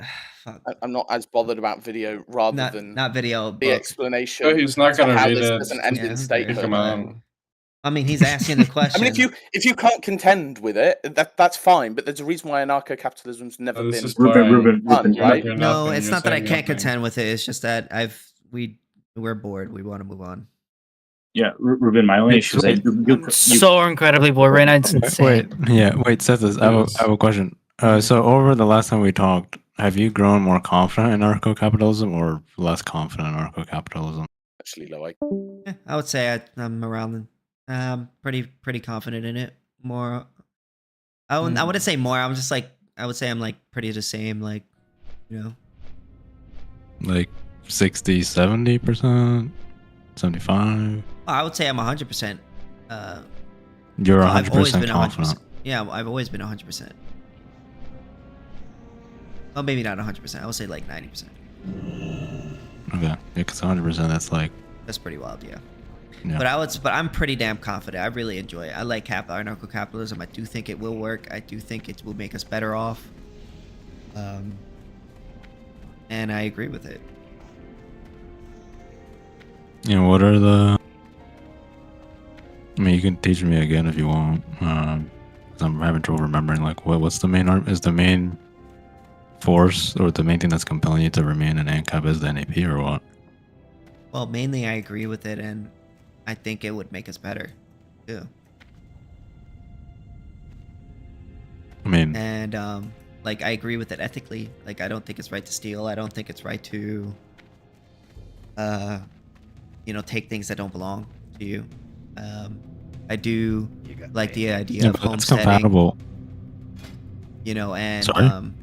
No, I was just gonna say one small thing. I was just saying I like the idea of, you know, homesteading and voluntary transactions and stuff like that. You know. I mean, that's like compatible with like what? Virtue ethics, the stealing part. Stealing is a vice. Not taking things that don't belong to you or what have you. Well, I don't really know much about virtue virtue. ethics. You would have to let me know about it. Well, I mean, that's a starting point right there. Virtue ethics. Yeah. I mean, that's like a very minimal understanding of it. I just gave you like the very basic understanding of it. Mm-hmm. Thank you. So it's like, yeah. Or maybe you can take like a more, I don't know, Aristotelian or it's just maybe, the thing is, I know maybe my an actual limits. law approach you know? where I know my limits, and like I don't know a lot what of you this metaphysical stuff, I just have a hard time understanding. Stop saying metaphysical. We're not doing no.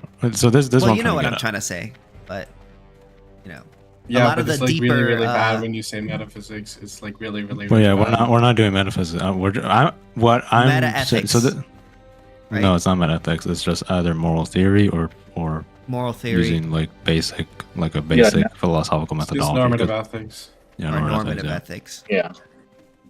Yeah, but the thing is like whether or not I guess what I'm trying to say is proving whether or not the NAP is true. I have a hard time with like the deep arguments with that. You know what I mean? Like sometimes I have a hard time understanding argumentation ethics and this and that and this argument and you know, it's more the deep stuff. So you're saying like one of the biggest obstacles for you is proving the NAP to be true? Yeah, because every time I think a theory is right, there's always something that comes out to tell me that it's wrong, and then I'm back to square one. I'm like, fuck, I don't really know. I mean, I agree with the NAP, but sometimes I don't know whether or not it's like 100% if it's true in this, like in the. I don't know. I don't want to use the but this is wrong word. like. Yeah, I know what you're saying, but that's like that would be an issue for like any view. Like most, if not all things are contested, right? Like just because there's someone that comes out and says, "Hey, that's wrong," like I think you can still reasonably believe in a certain principle, if it at least captures like a good chunk of the. Yeah, like but if I feel like if I don't know, I feel like I don't know the answer to something, then I can't say I can properly represent it. You know, at least like I could say I'm an anarcho-capitalist, or at least I understand the basics of the ethics in terms of like what the NAP is, what scarcity is, what's like the, you know, all that stuff, like, and some of the basic economic arguments, right? But when you go deeper into like the, oh, is it true? Argumentation ethics, all this other stuff, I just like have a hard time. Well, everyone does. Everyone has a hard time trying to develop a fully fleshed out view, especially a view if it goes against the majority. But I don't think that should stop you. No, I'm not gonna stop. I'm gonna keep going, like looking. But I'm just at a point in my life right now where I don't know. That's what I'm trying to say. Like I don't. At this point in my life right now, like I can't say. I'm 100% confident that the NAP is true. I mean, yeah, but I don't think it's like. I don't think it's necessary to be 100% confident in something to endorse it.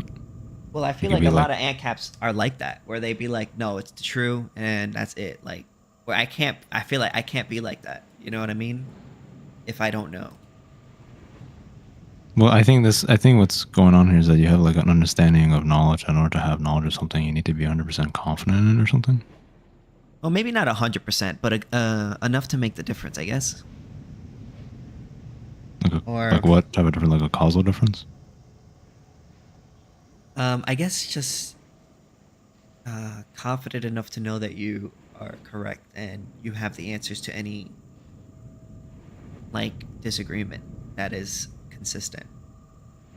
And sometimes I don't think everybody has. Well, that's arguably never going to happen though. This is why we pursue, like, this is why we continue debating, continue arguing, continue thinking over these issues. There's always going to be an objection out there. Yeah. But I guess the difference is that I think you can still reasonably hold to a view, even if it's going to be continuously challenged. Oh, I mean, I agree with the non-aggression principle in terms of like if I had to choose any law system, I'm going to choose the non-aggression principle. But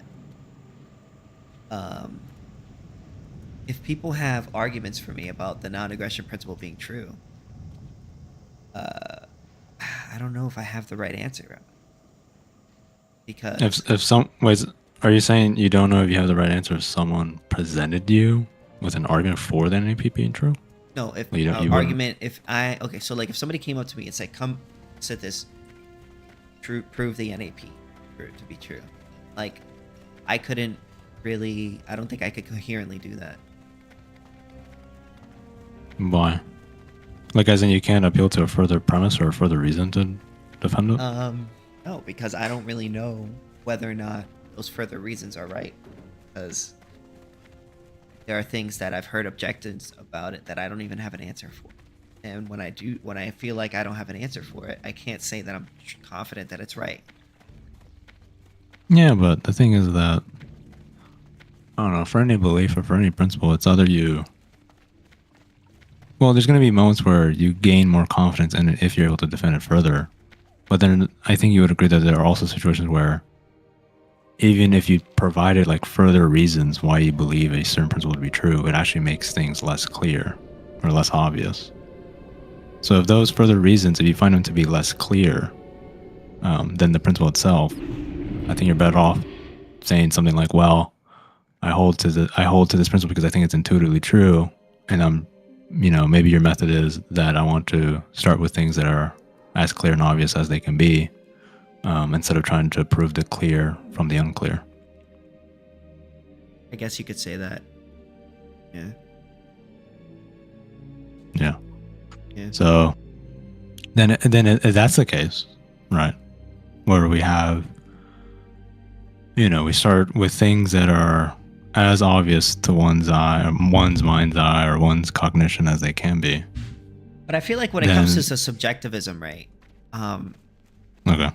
People be like, oh, well, then it's just a belief. But I feel like,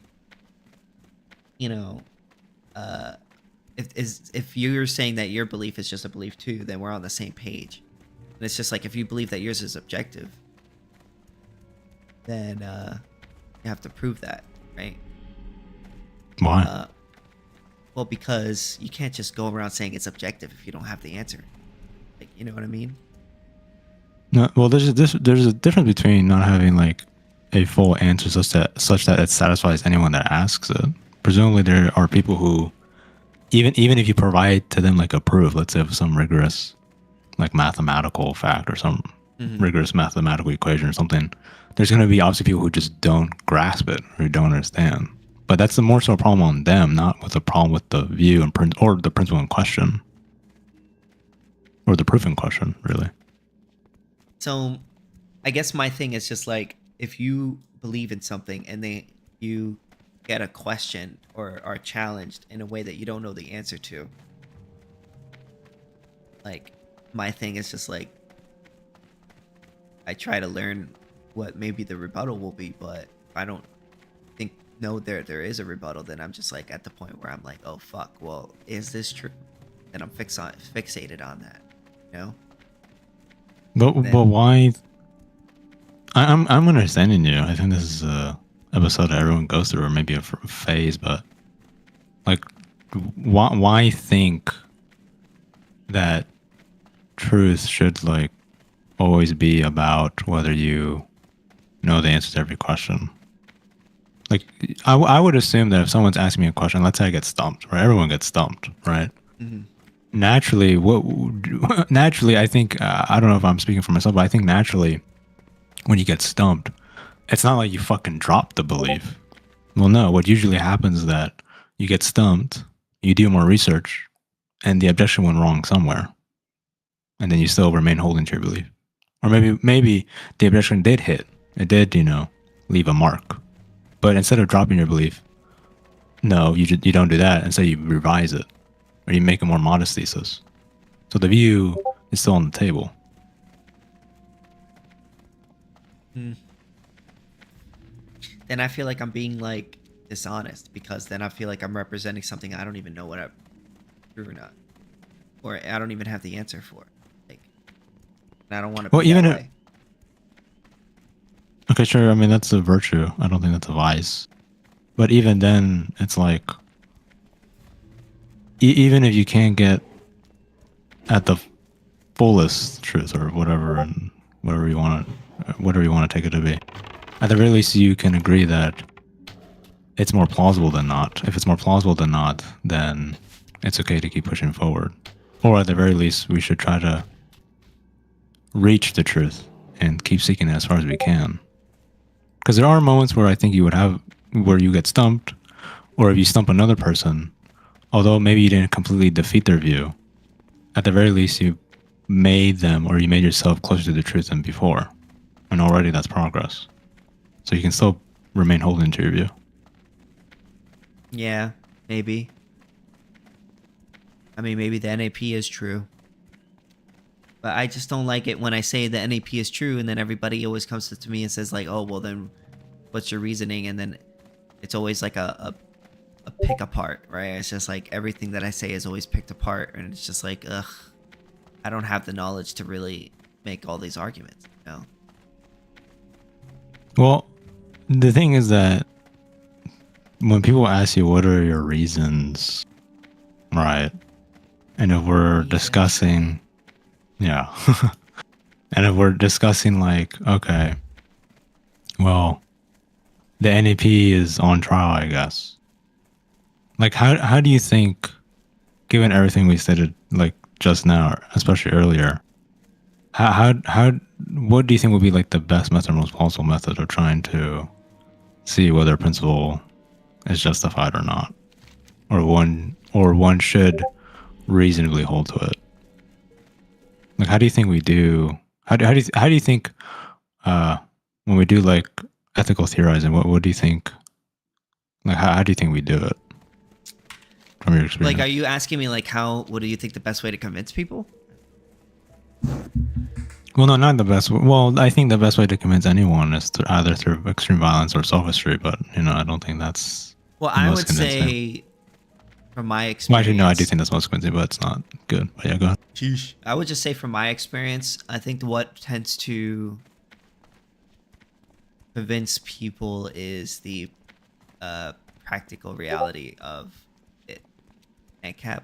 Whereas, just like a lot of people, I notice, assume a lot of things about anarcho-capitalism. And then when I kind of explain to them what it is, it kind of changes their look on it, and it's just like, oh, well, actually, this isn't as crazy or implausible as people make it out. The privatization of all this stuff. So I feel like that's a good way of convincing people. That I've noticed. Well, I guess more so like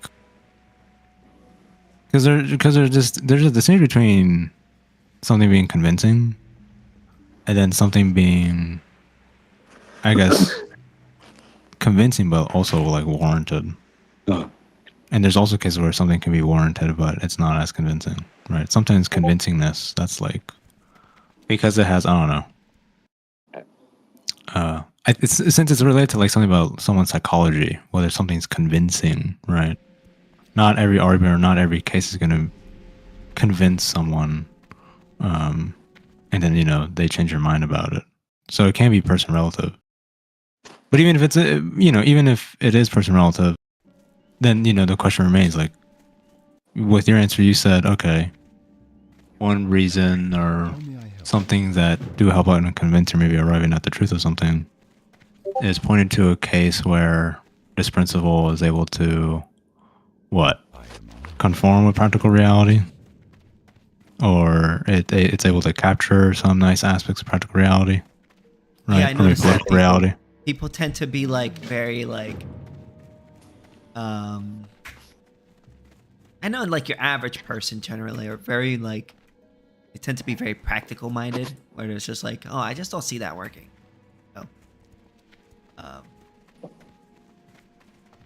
Okay, that yeah, makes sense. okay, so- You know what I mean? No, I know what you mean. So then, and I explain it to them. A lot of them are just like, well, they may not agree with it, but they're just more like, oh, okay, maybe it's not that crazy. And I get that a lot.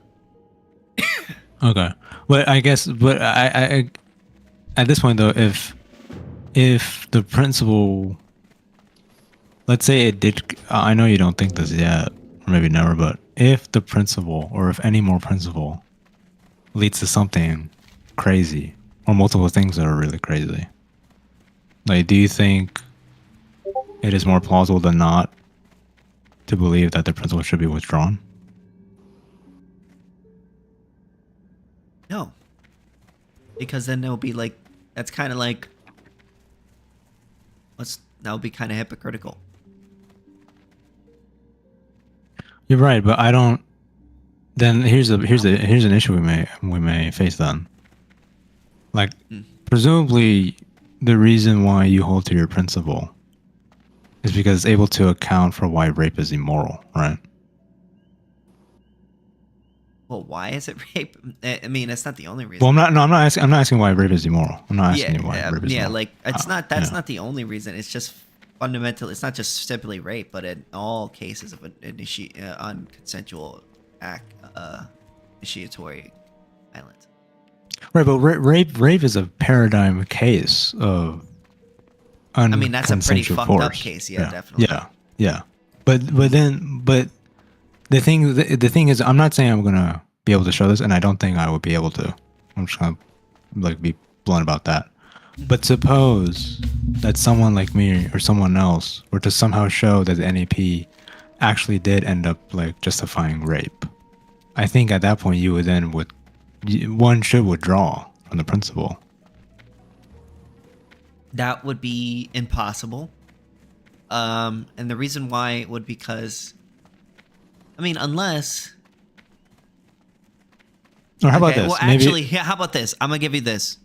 It is possible, and the reason why is because let's say somebody else sexually assaulted another person, and I hire another person to rape that person. I would say that would be a just form of sexual assault. Okay. So it seems to me then the NAP principle is not wholly about like accounting for unconsensual force. You seem to be attaching like almost like this implicit theory or this implicit understanding of like how you punish someone. Or you almost seem to be...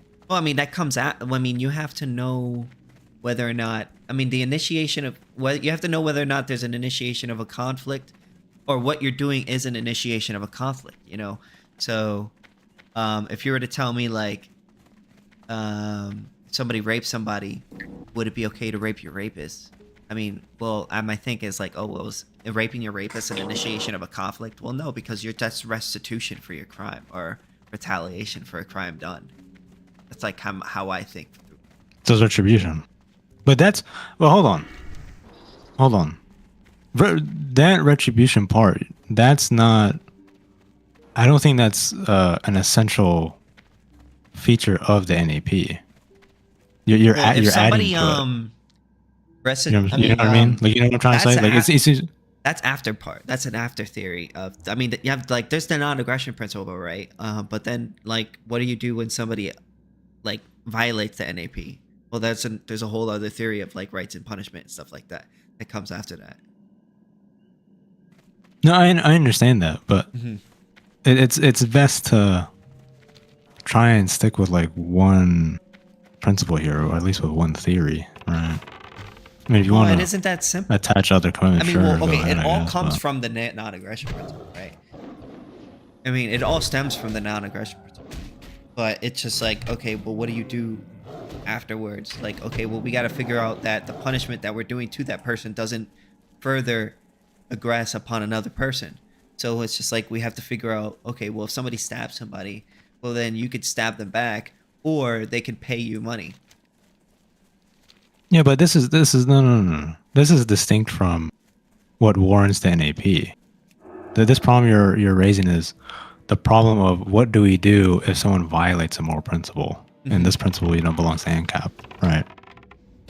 Like not like because remember the way we started this is we're starting from okay, what warrants NAP? Or you were saying that you also had worries about not knowing whether it's true and all that good stuff, right?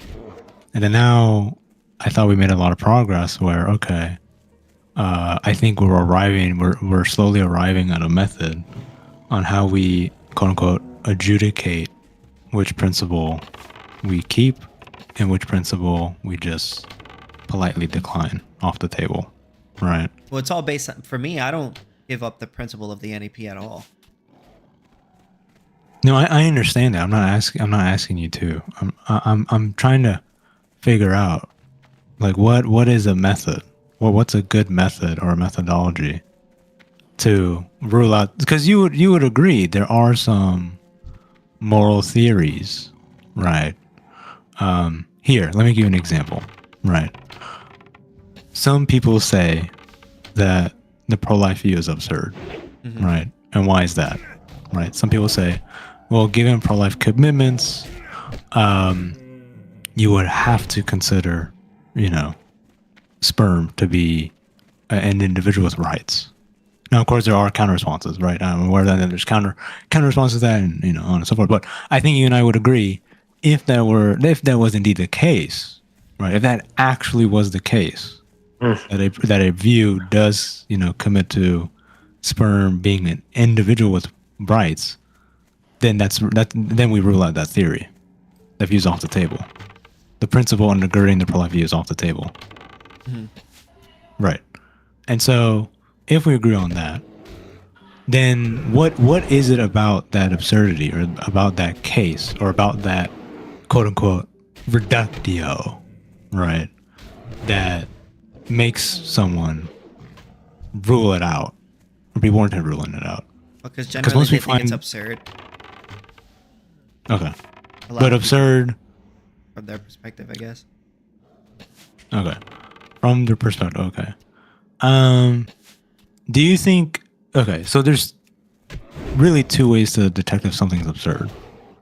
It's either from your own perspective. I'm just saying, like, a lot of people say that. Wait, which... I can't tell. Are you saying the example I gave to you concerning the pro-life thing, you don't think that's absurd? If it actually were true? Or... I mean, if it's true, then it's not absurd because what you're saying is true. No. I'm saying if it were true that the pro-life view did commit and did lead to saying that sperm is an individual. Well, then that would be absurd.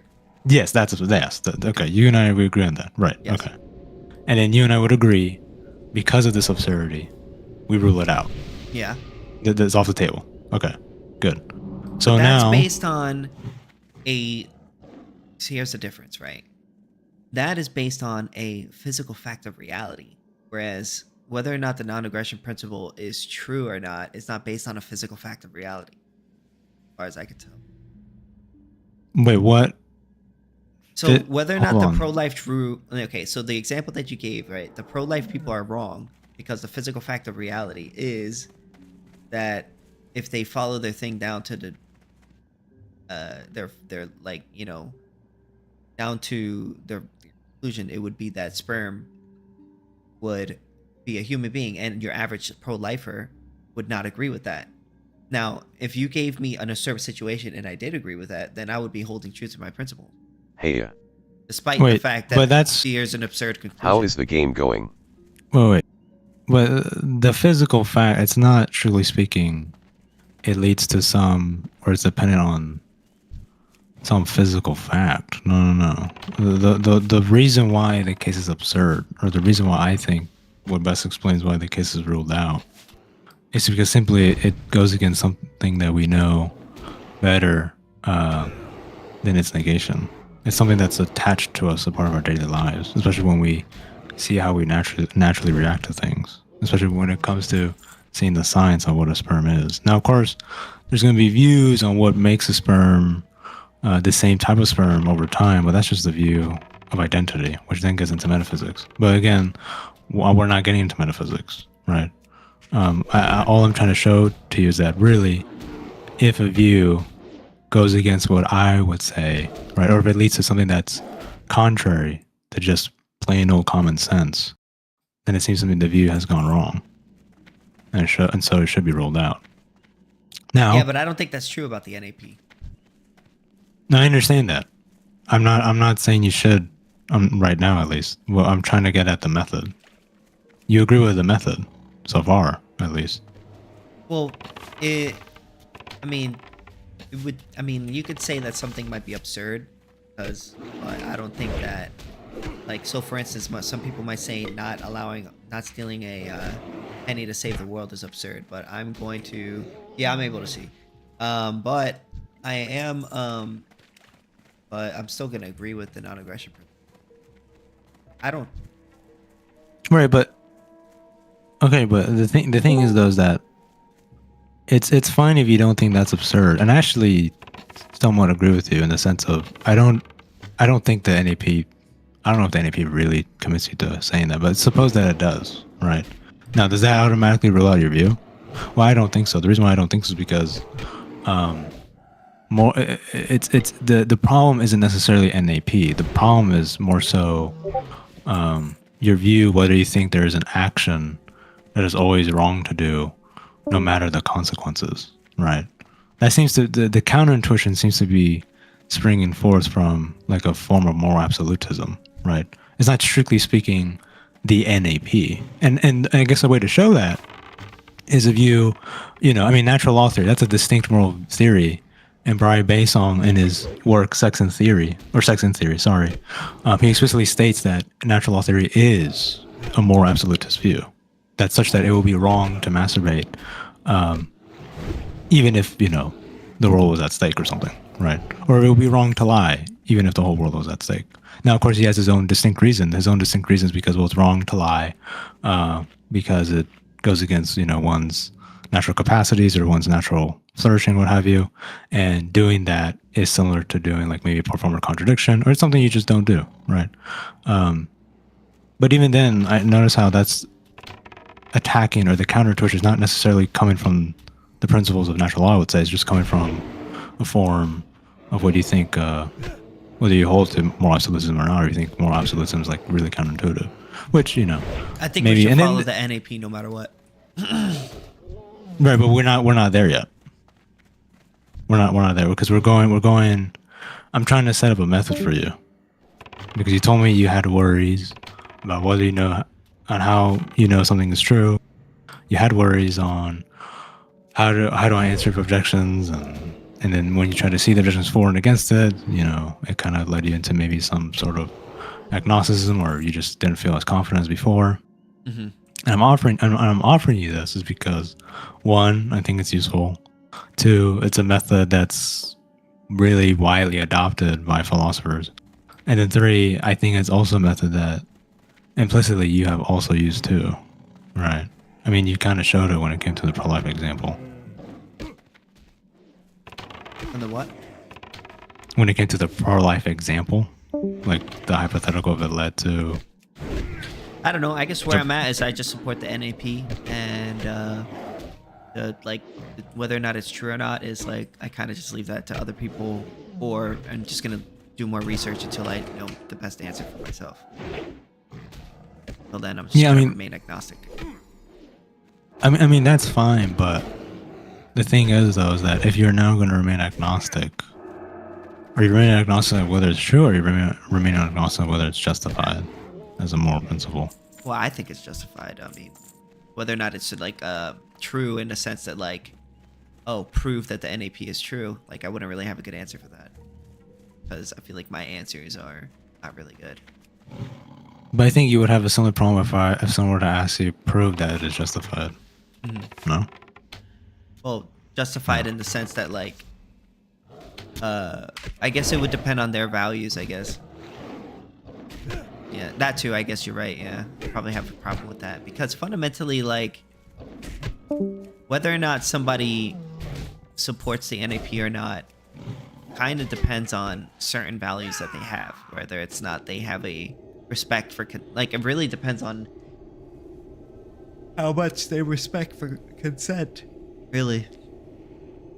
And if they don't really have a respect for consent, then it's gonna be harder to convince them.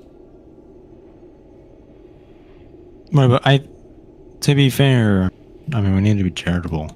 I mean, I don't know. I mean, will you say that anyone that rejects the NAP will just flat out say, yeah, the reason why I reject the NAP is because I ultimately just don't give a shit about consent or something? Like, I don't think that's I don't think that's what they're saying, but fundamentally it's a, every deviation from that is kind of a endorsement of the initiation of force against innocents and their property. And you have to agree to that to some point. Now, there's so many people who are like very like, oh, well, I don't really like the government. I don't really fuck with like people fucking with other people. And then there are other people that are like, yeah, I'll take that shit. I'll fucking steal. I'll fucking do that. Like, you know, I don't give a fuck. You know, and there's, I guess, a degree of like, I don't give a fuck and no, I don't fuck with that. Right. and there's like a spectrum, and whichever side you're leaning more towards, the more easier it'll, I guess, or harder it'll be to convince you, if that makes sense. No, I understand that, but it's like the issue is though that sure it may depend on someone's values or what they already value, but now where I'm trying to get is that surely there are some values, right? Whether in terms of human history or whether you think from the armchair for a couple minutes, surely there are some values that are quite like bedrock or like very close to home, or there are values such that they do serve as like, let's say what some philosophers call like data disablers or defeaters, where if a theory leads to this, then your theory is ruled out. Just like in the prolific example. Well, I believe in that. I just believe that if your thing leads to the initiation of conflicts, then I'm against it. And that's the consequence that I'm against. Right, but the thing is though, is that initiating conflict, you think this is intrinsically wrong? Yes. And how are we understanding conflict? Conflict is when two people direct their use of the same resource in contradictory ways. Like an example would be like me and you tried to like use the same car, and it belongs to you, and I try to take it from you. We're in a conflict, or that I've initiated the conflict because I try to take your car. And you say the same thing occurs when it comes to the father example when I gave in the beginning of the combo.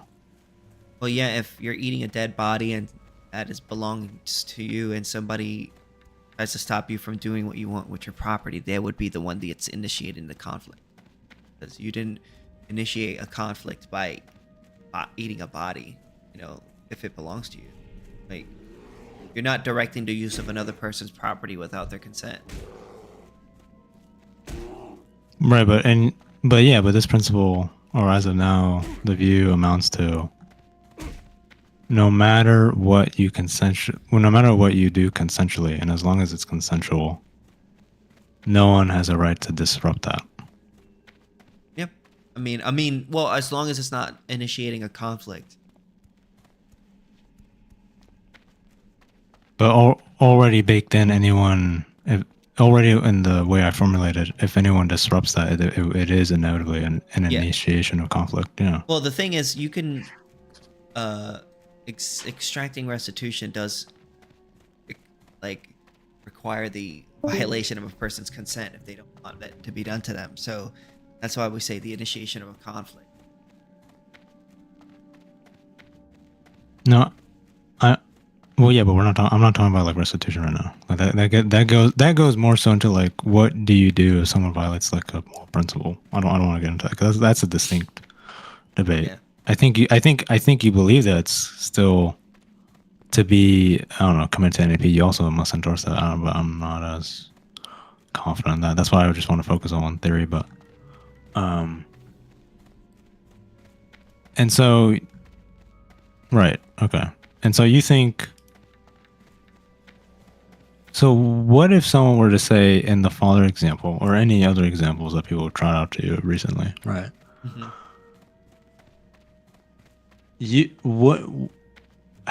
Suppose someone tries to accommodate or explain why this is justified, and it's not going to be strictly speaking in AnCap terms, because I don't think everyone has to use someone else's terms always, right? But suppose someone says, in the father example, right, there actually is, quote unquote, a conflict, right? And I put quotes there, scary quotes there, or in scare quotes. So, yeah, if you're using the colloquial definition of a conflict, you might be correct, but in the definite libertarian definition of it, no. Right, but what I'm trying to get at though is that you need to be very careful here, because what may happen is that as soon as I try explaining on how a theory or a distinct theory can accommodate like the problem with those examples, And if you just say, well, no, that's actually not a conflict. I mean, my bad, I misspoke. That's not a conflict in the sense that you're using it. It actually is a conflict in my sense, ultimately, when you try to like analyze it in like the AnCap sense. Well, there's right? two different ways that we're using the word. You say like we're using a conflict in the sense that you don't like what I'm doing, that upsets you.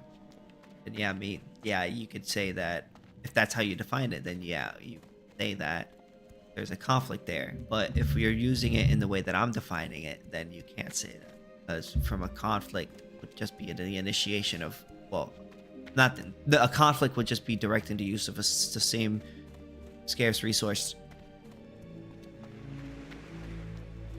Okay, but I'm trying to make a distinction between, like, because it seems to me that you're just giving me like what, an economic understanding or a physical understanding of conflict. I guess both. Okay.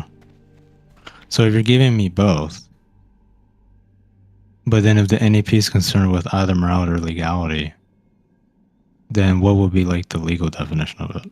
And That further is yet, the legal definition. the legal definition of a conflict is libertarianism is a legal philosophy, fundamentally. it's a political philosophy. Yeah. Not Well, technically speaking, it political. can also be a moral philosophy. It's but- anti-political. It's a legal philosophy.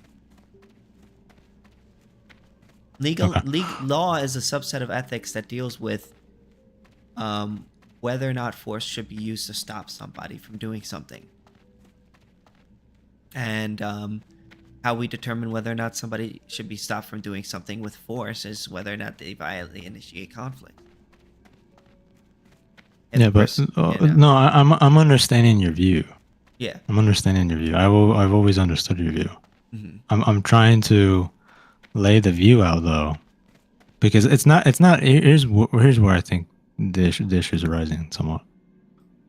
You don't want to fall into this trap where it seems like for you just arriving at the truth of the AnCap philosophy, you don't want to fall into this trap where you just almost in a way where you just define it into existence, like what a conflict is, right? Because I think you would agree, if you define a word in a certain way, Well, you we get just the results you enjoy. We think that's the best way to define it, because the other way is just people arguing. Okay, so right, but now we have to get back to the method. We're actually circling a little bit back to the method then, because if you're gonna suggest to me, this is actually the best way to define it, right? What a conflict is. Well, yes, I'm a libertarian. A conflict. I understand, but I'm not questioning you on that. Yeah. This is not, strictly speaking, just a libertarian view, or just a libertarian understanding of it. What's happening is that when you're saying this is the best definition of what a conflict is, such that if it were to arise, then we have resources, or we have assets, or we have ways to deflate this conflict in a just manner, right? Okay, right. But then the question is, well, how do we know which words or which terms or which concepts do constitute like the best, or whether an analysis of it or the way we think through it is better than ABC? And the reason why I'm asking you this, and this is really good. Whether or not a definition matches a word is kind of subjective, but all I'm doing is telling you how I'm using the word. No, I understand. We make up words. That makes sense. Okay, so but what I'm trying to get at though is that here. How about this? Let me. Okay, let's slow down. I think you would say I'm bullshitting you if I said to you, Sithis, I have knowledge that the Holocaust didn't occur. And then you ask me, okay, how do you know that? Or how are you understanding knowledge? Like, what is that? What are you doing? And then I say to you, oh yeah, what I mean that I have knowledge of it, or how I know that I got knowledge of it, is merely just belief. I just believe it. If I believe X, then I have knowledge of X. Now, I think you I mean, and that's the way you're defining it. Then, from your perspective, that's what you would be saying. So everything I believe constitutes knowledge. I mean, it wouldn't be knowledge from our perspective. It would be knowledge from your sense in which you redefined it. So, okay. So if that's the case, then, well, so okay. So let's continue this then. So if it's just a matter of belief,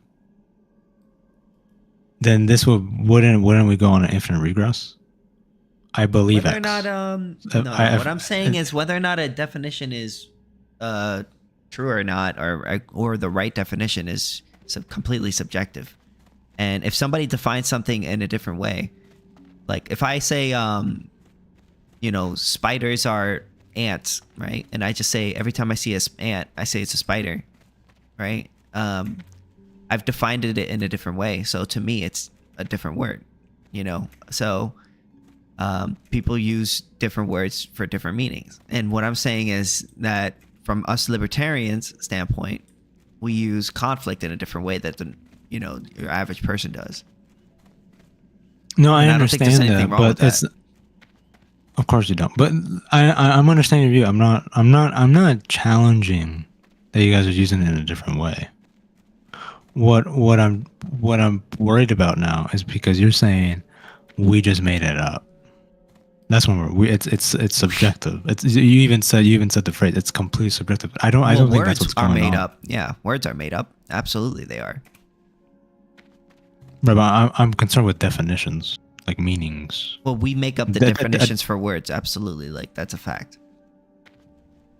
As humans. Right, but I'm here trying to challenge that right now, because I was entertaining humans don't it. make the definitions for words. No, I think for some words, I don't think it's wholly true that we make them up. I think there's objective definitions for words. Yeah, I mean a good prime candidate is water is H2O. I don't think that's a subjective definition. This definition. Yeah, but if somebody uses a different word for water or H2O, you know what I mean? That would be the word that people would use. Okay. So whether or not people use water as a definition is as a description of that thing is dependent on the individuals and what they think it should be called. Right, but the thing is though that if that were the case, if we met a society where when they refer to water, instead of H2O, it's just B2O. Let's say that's how they defined it.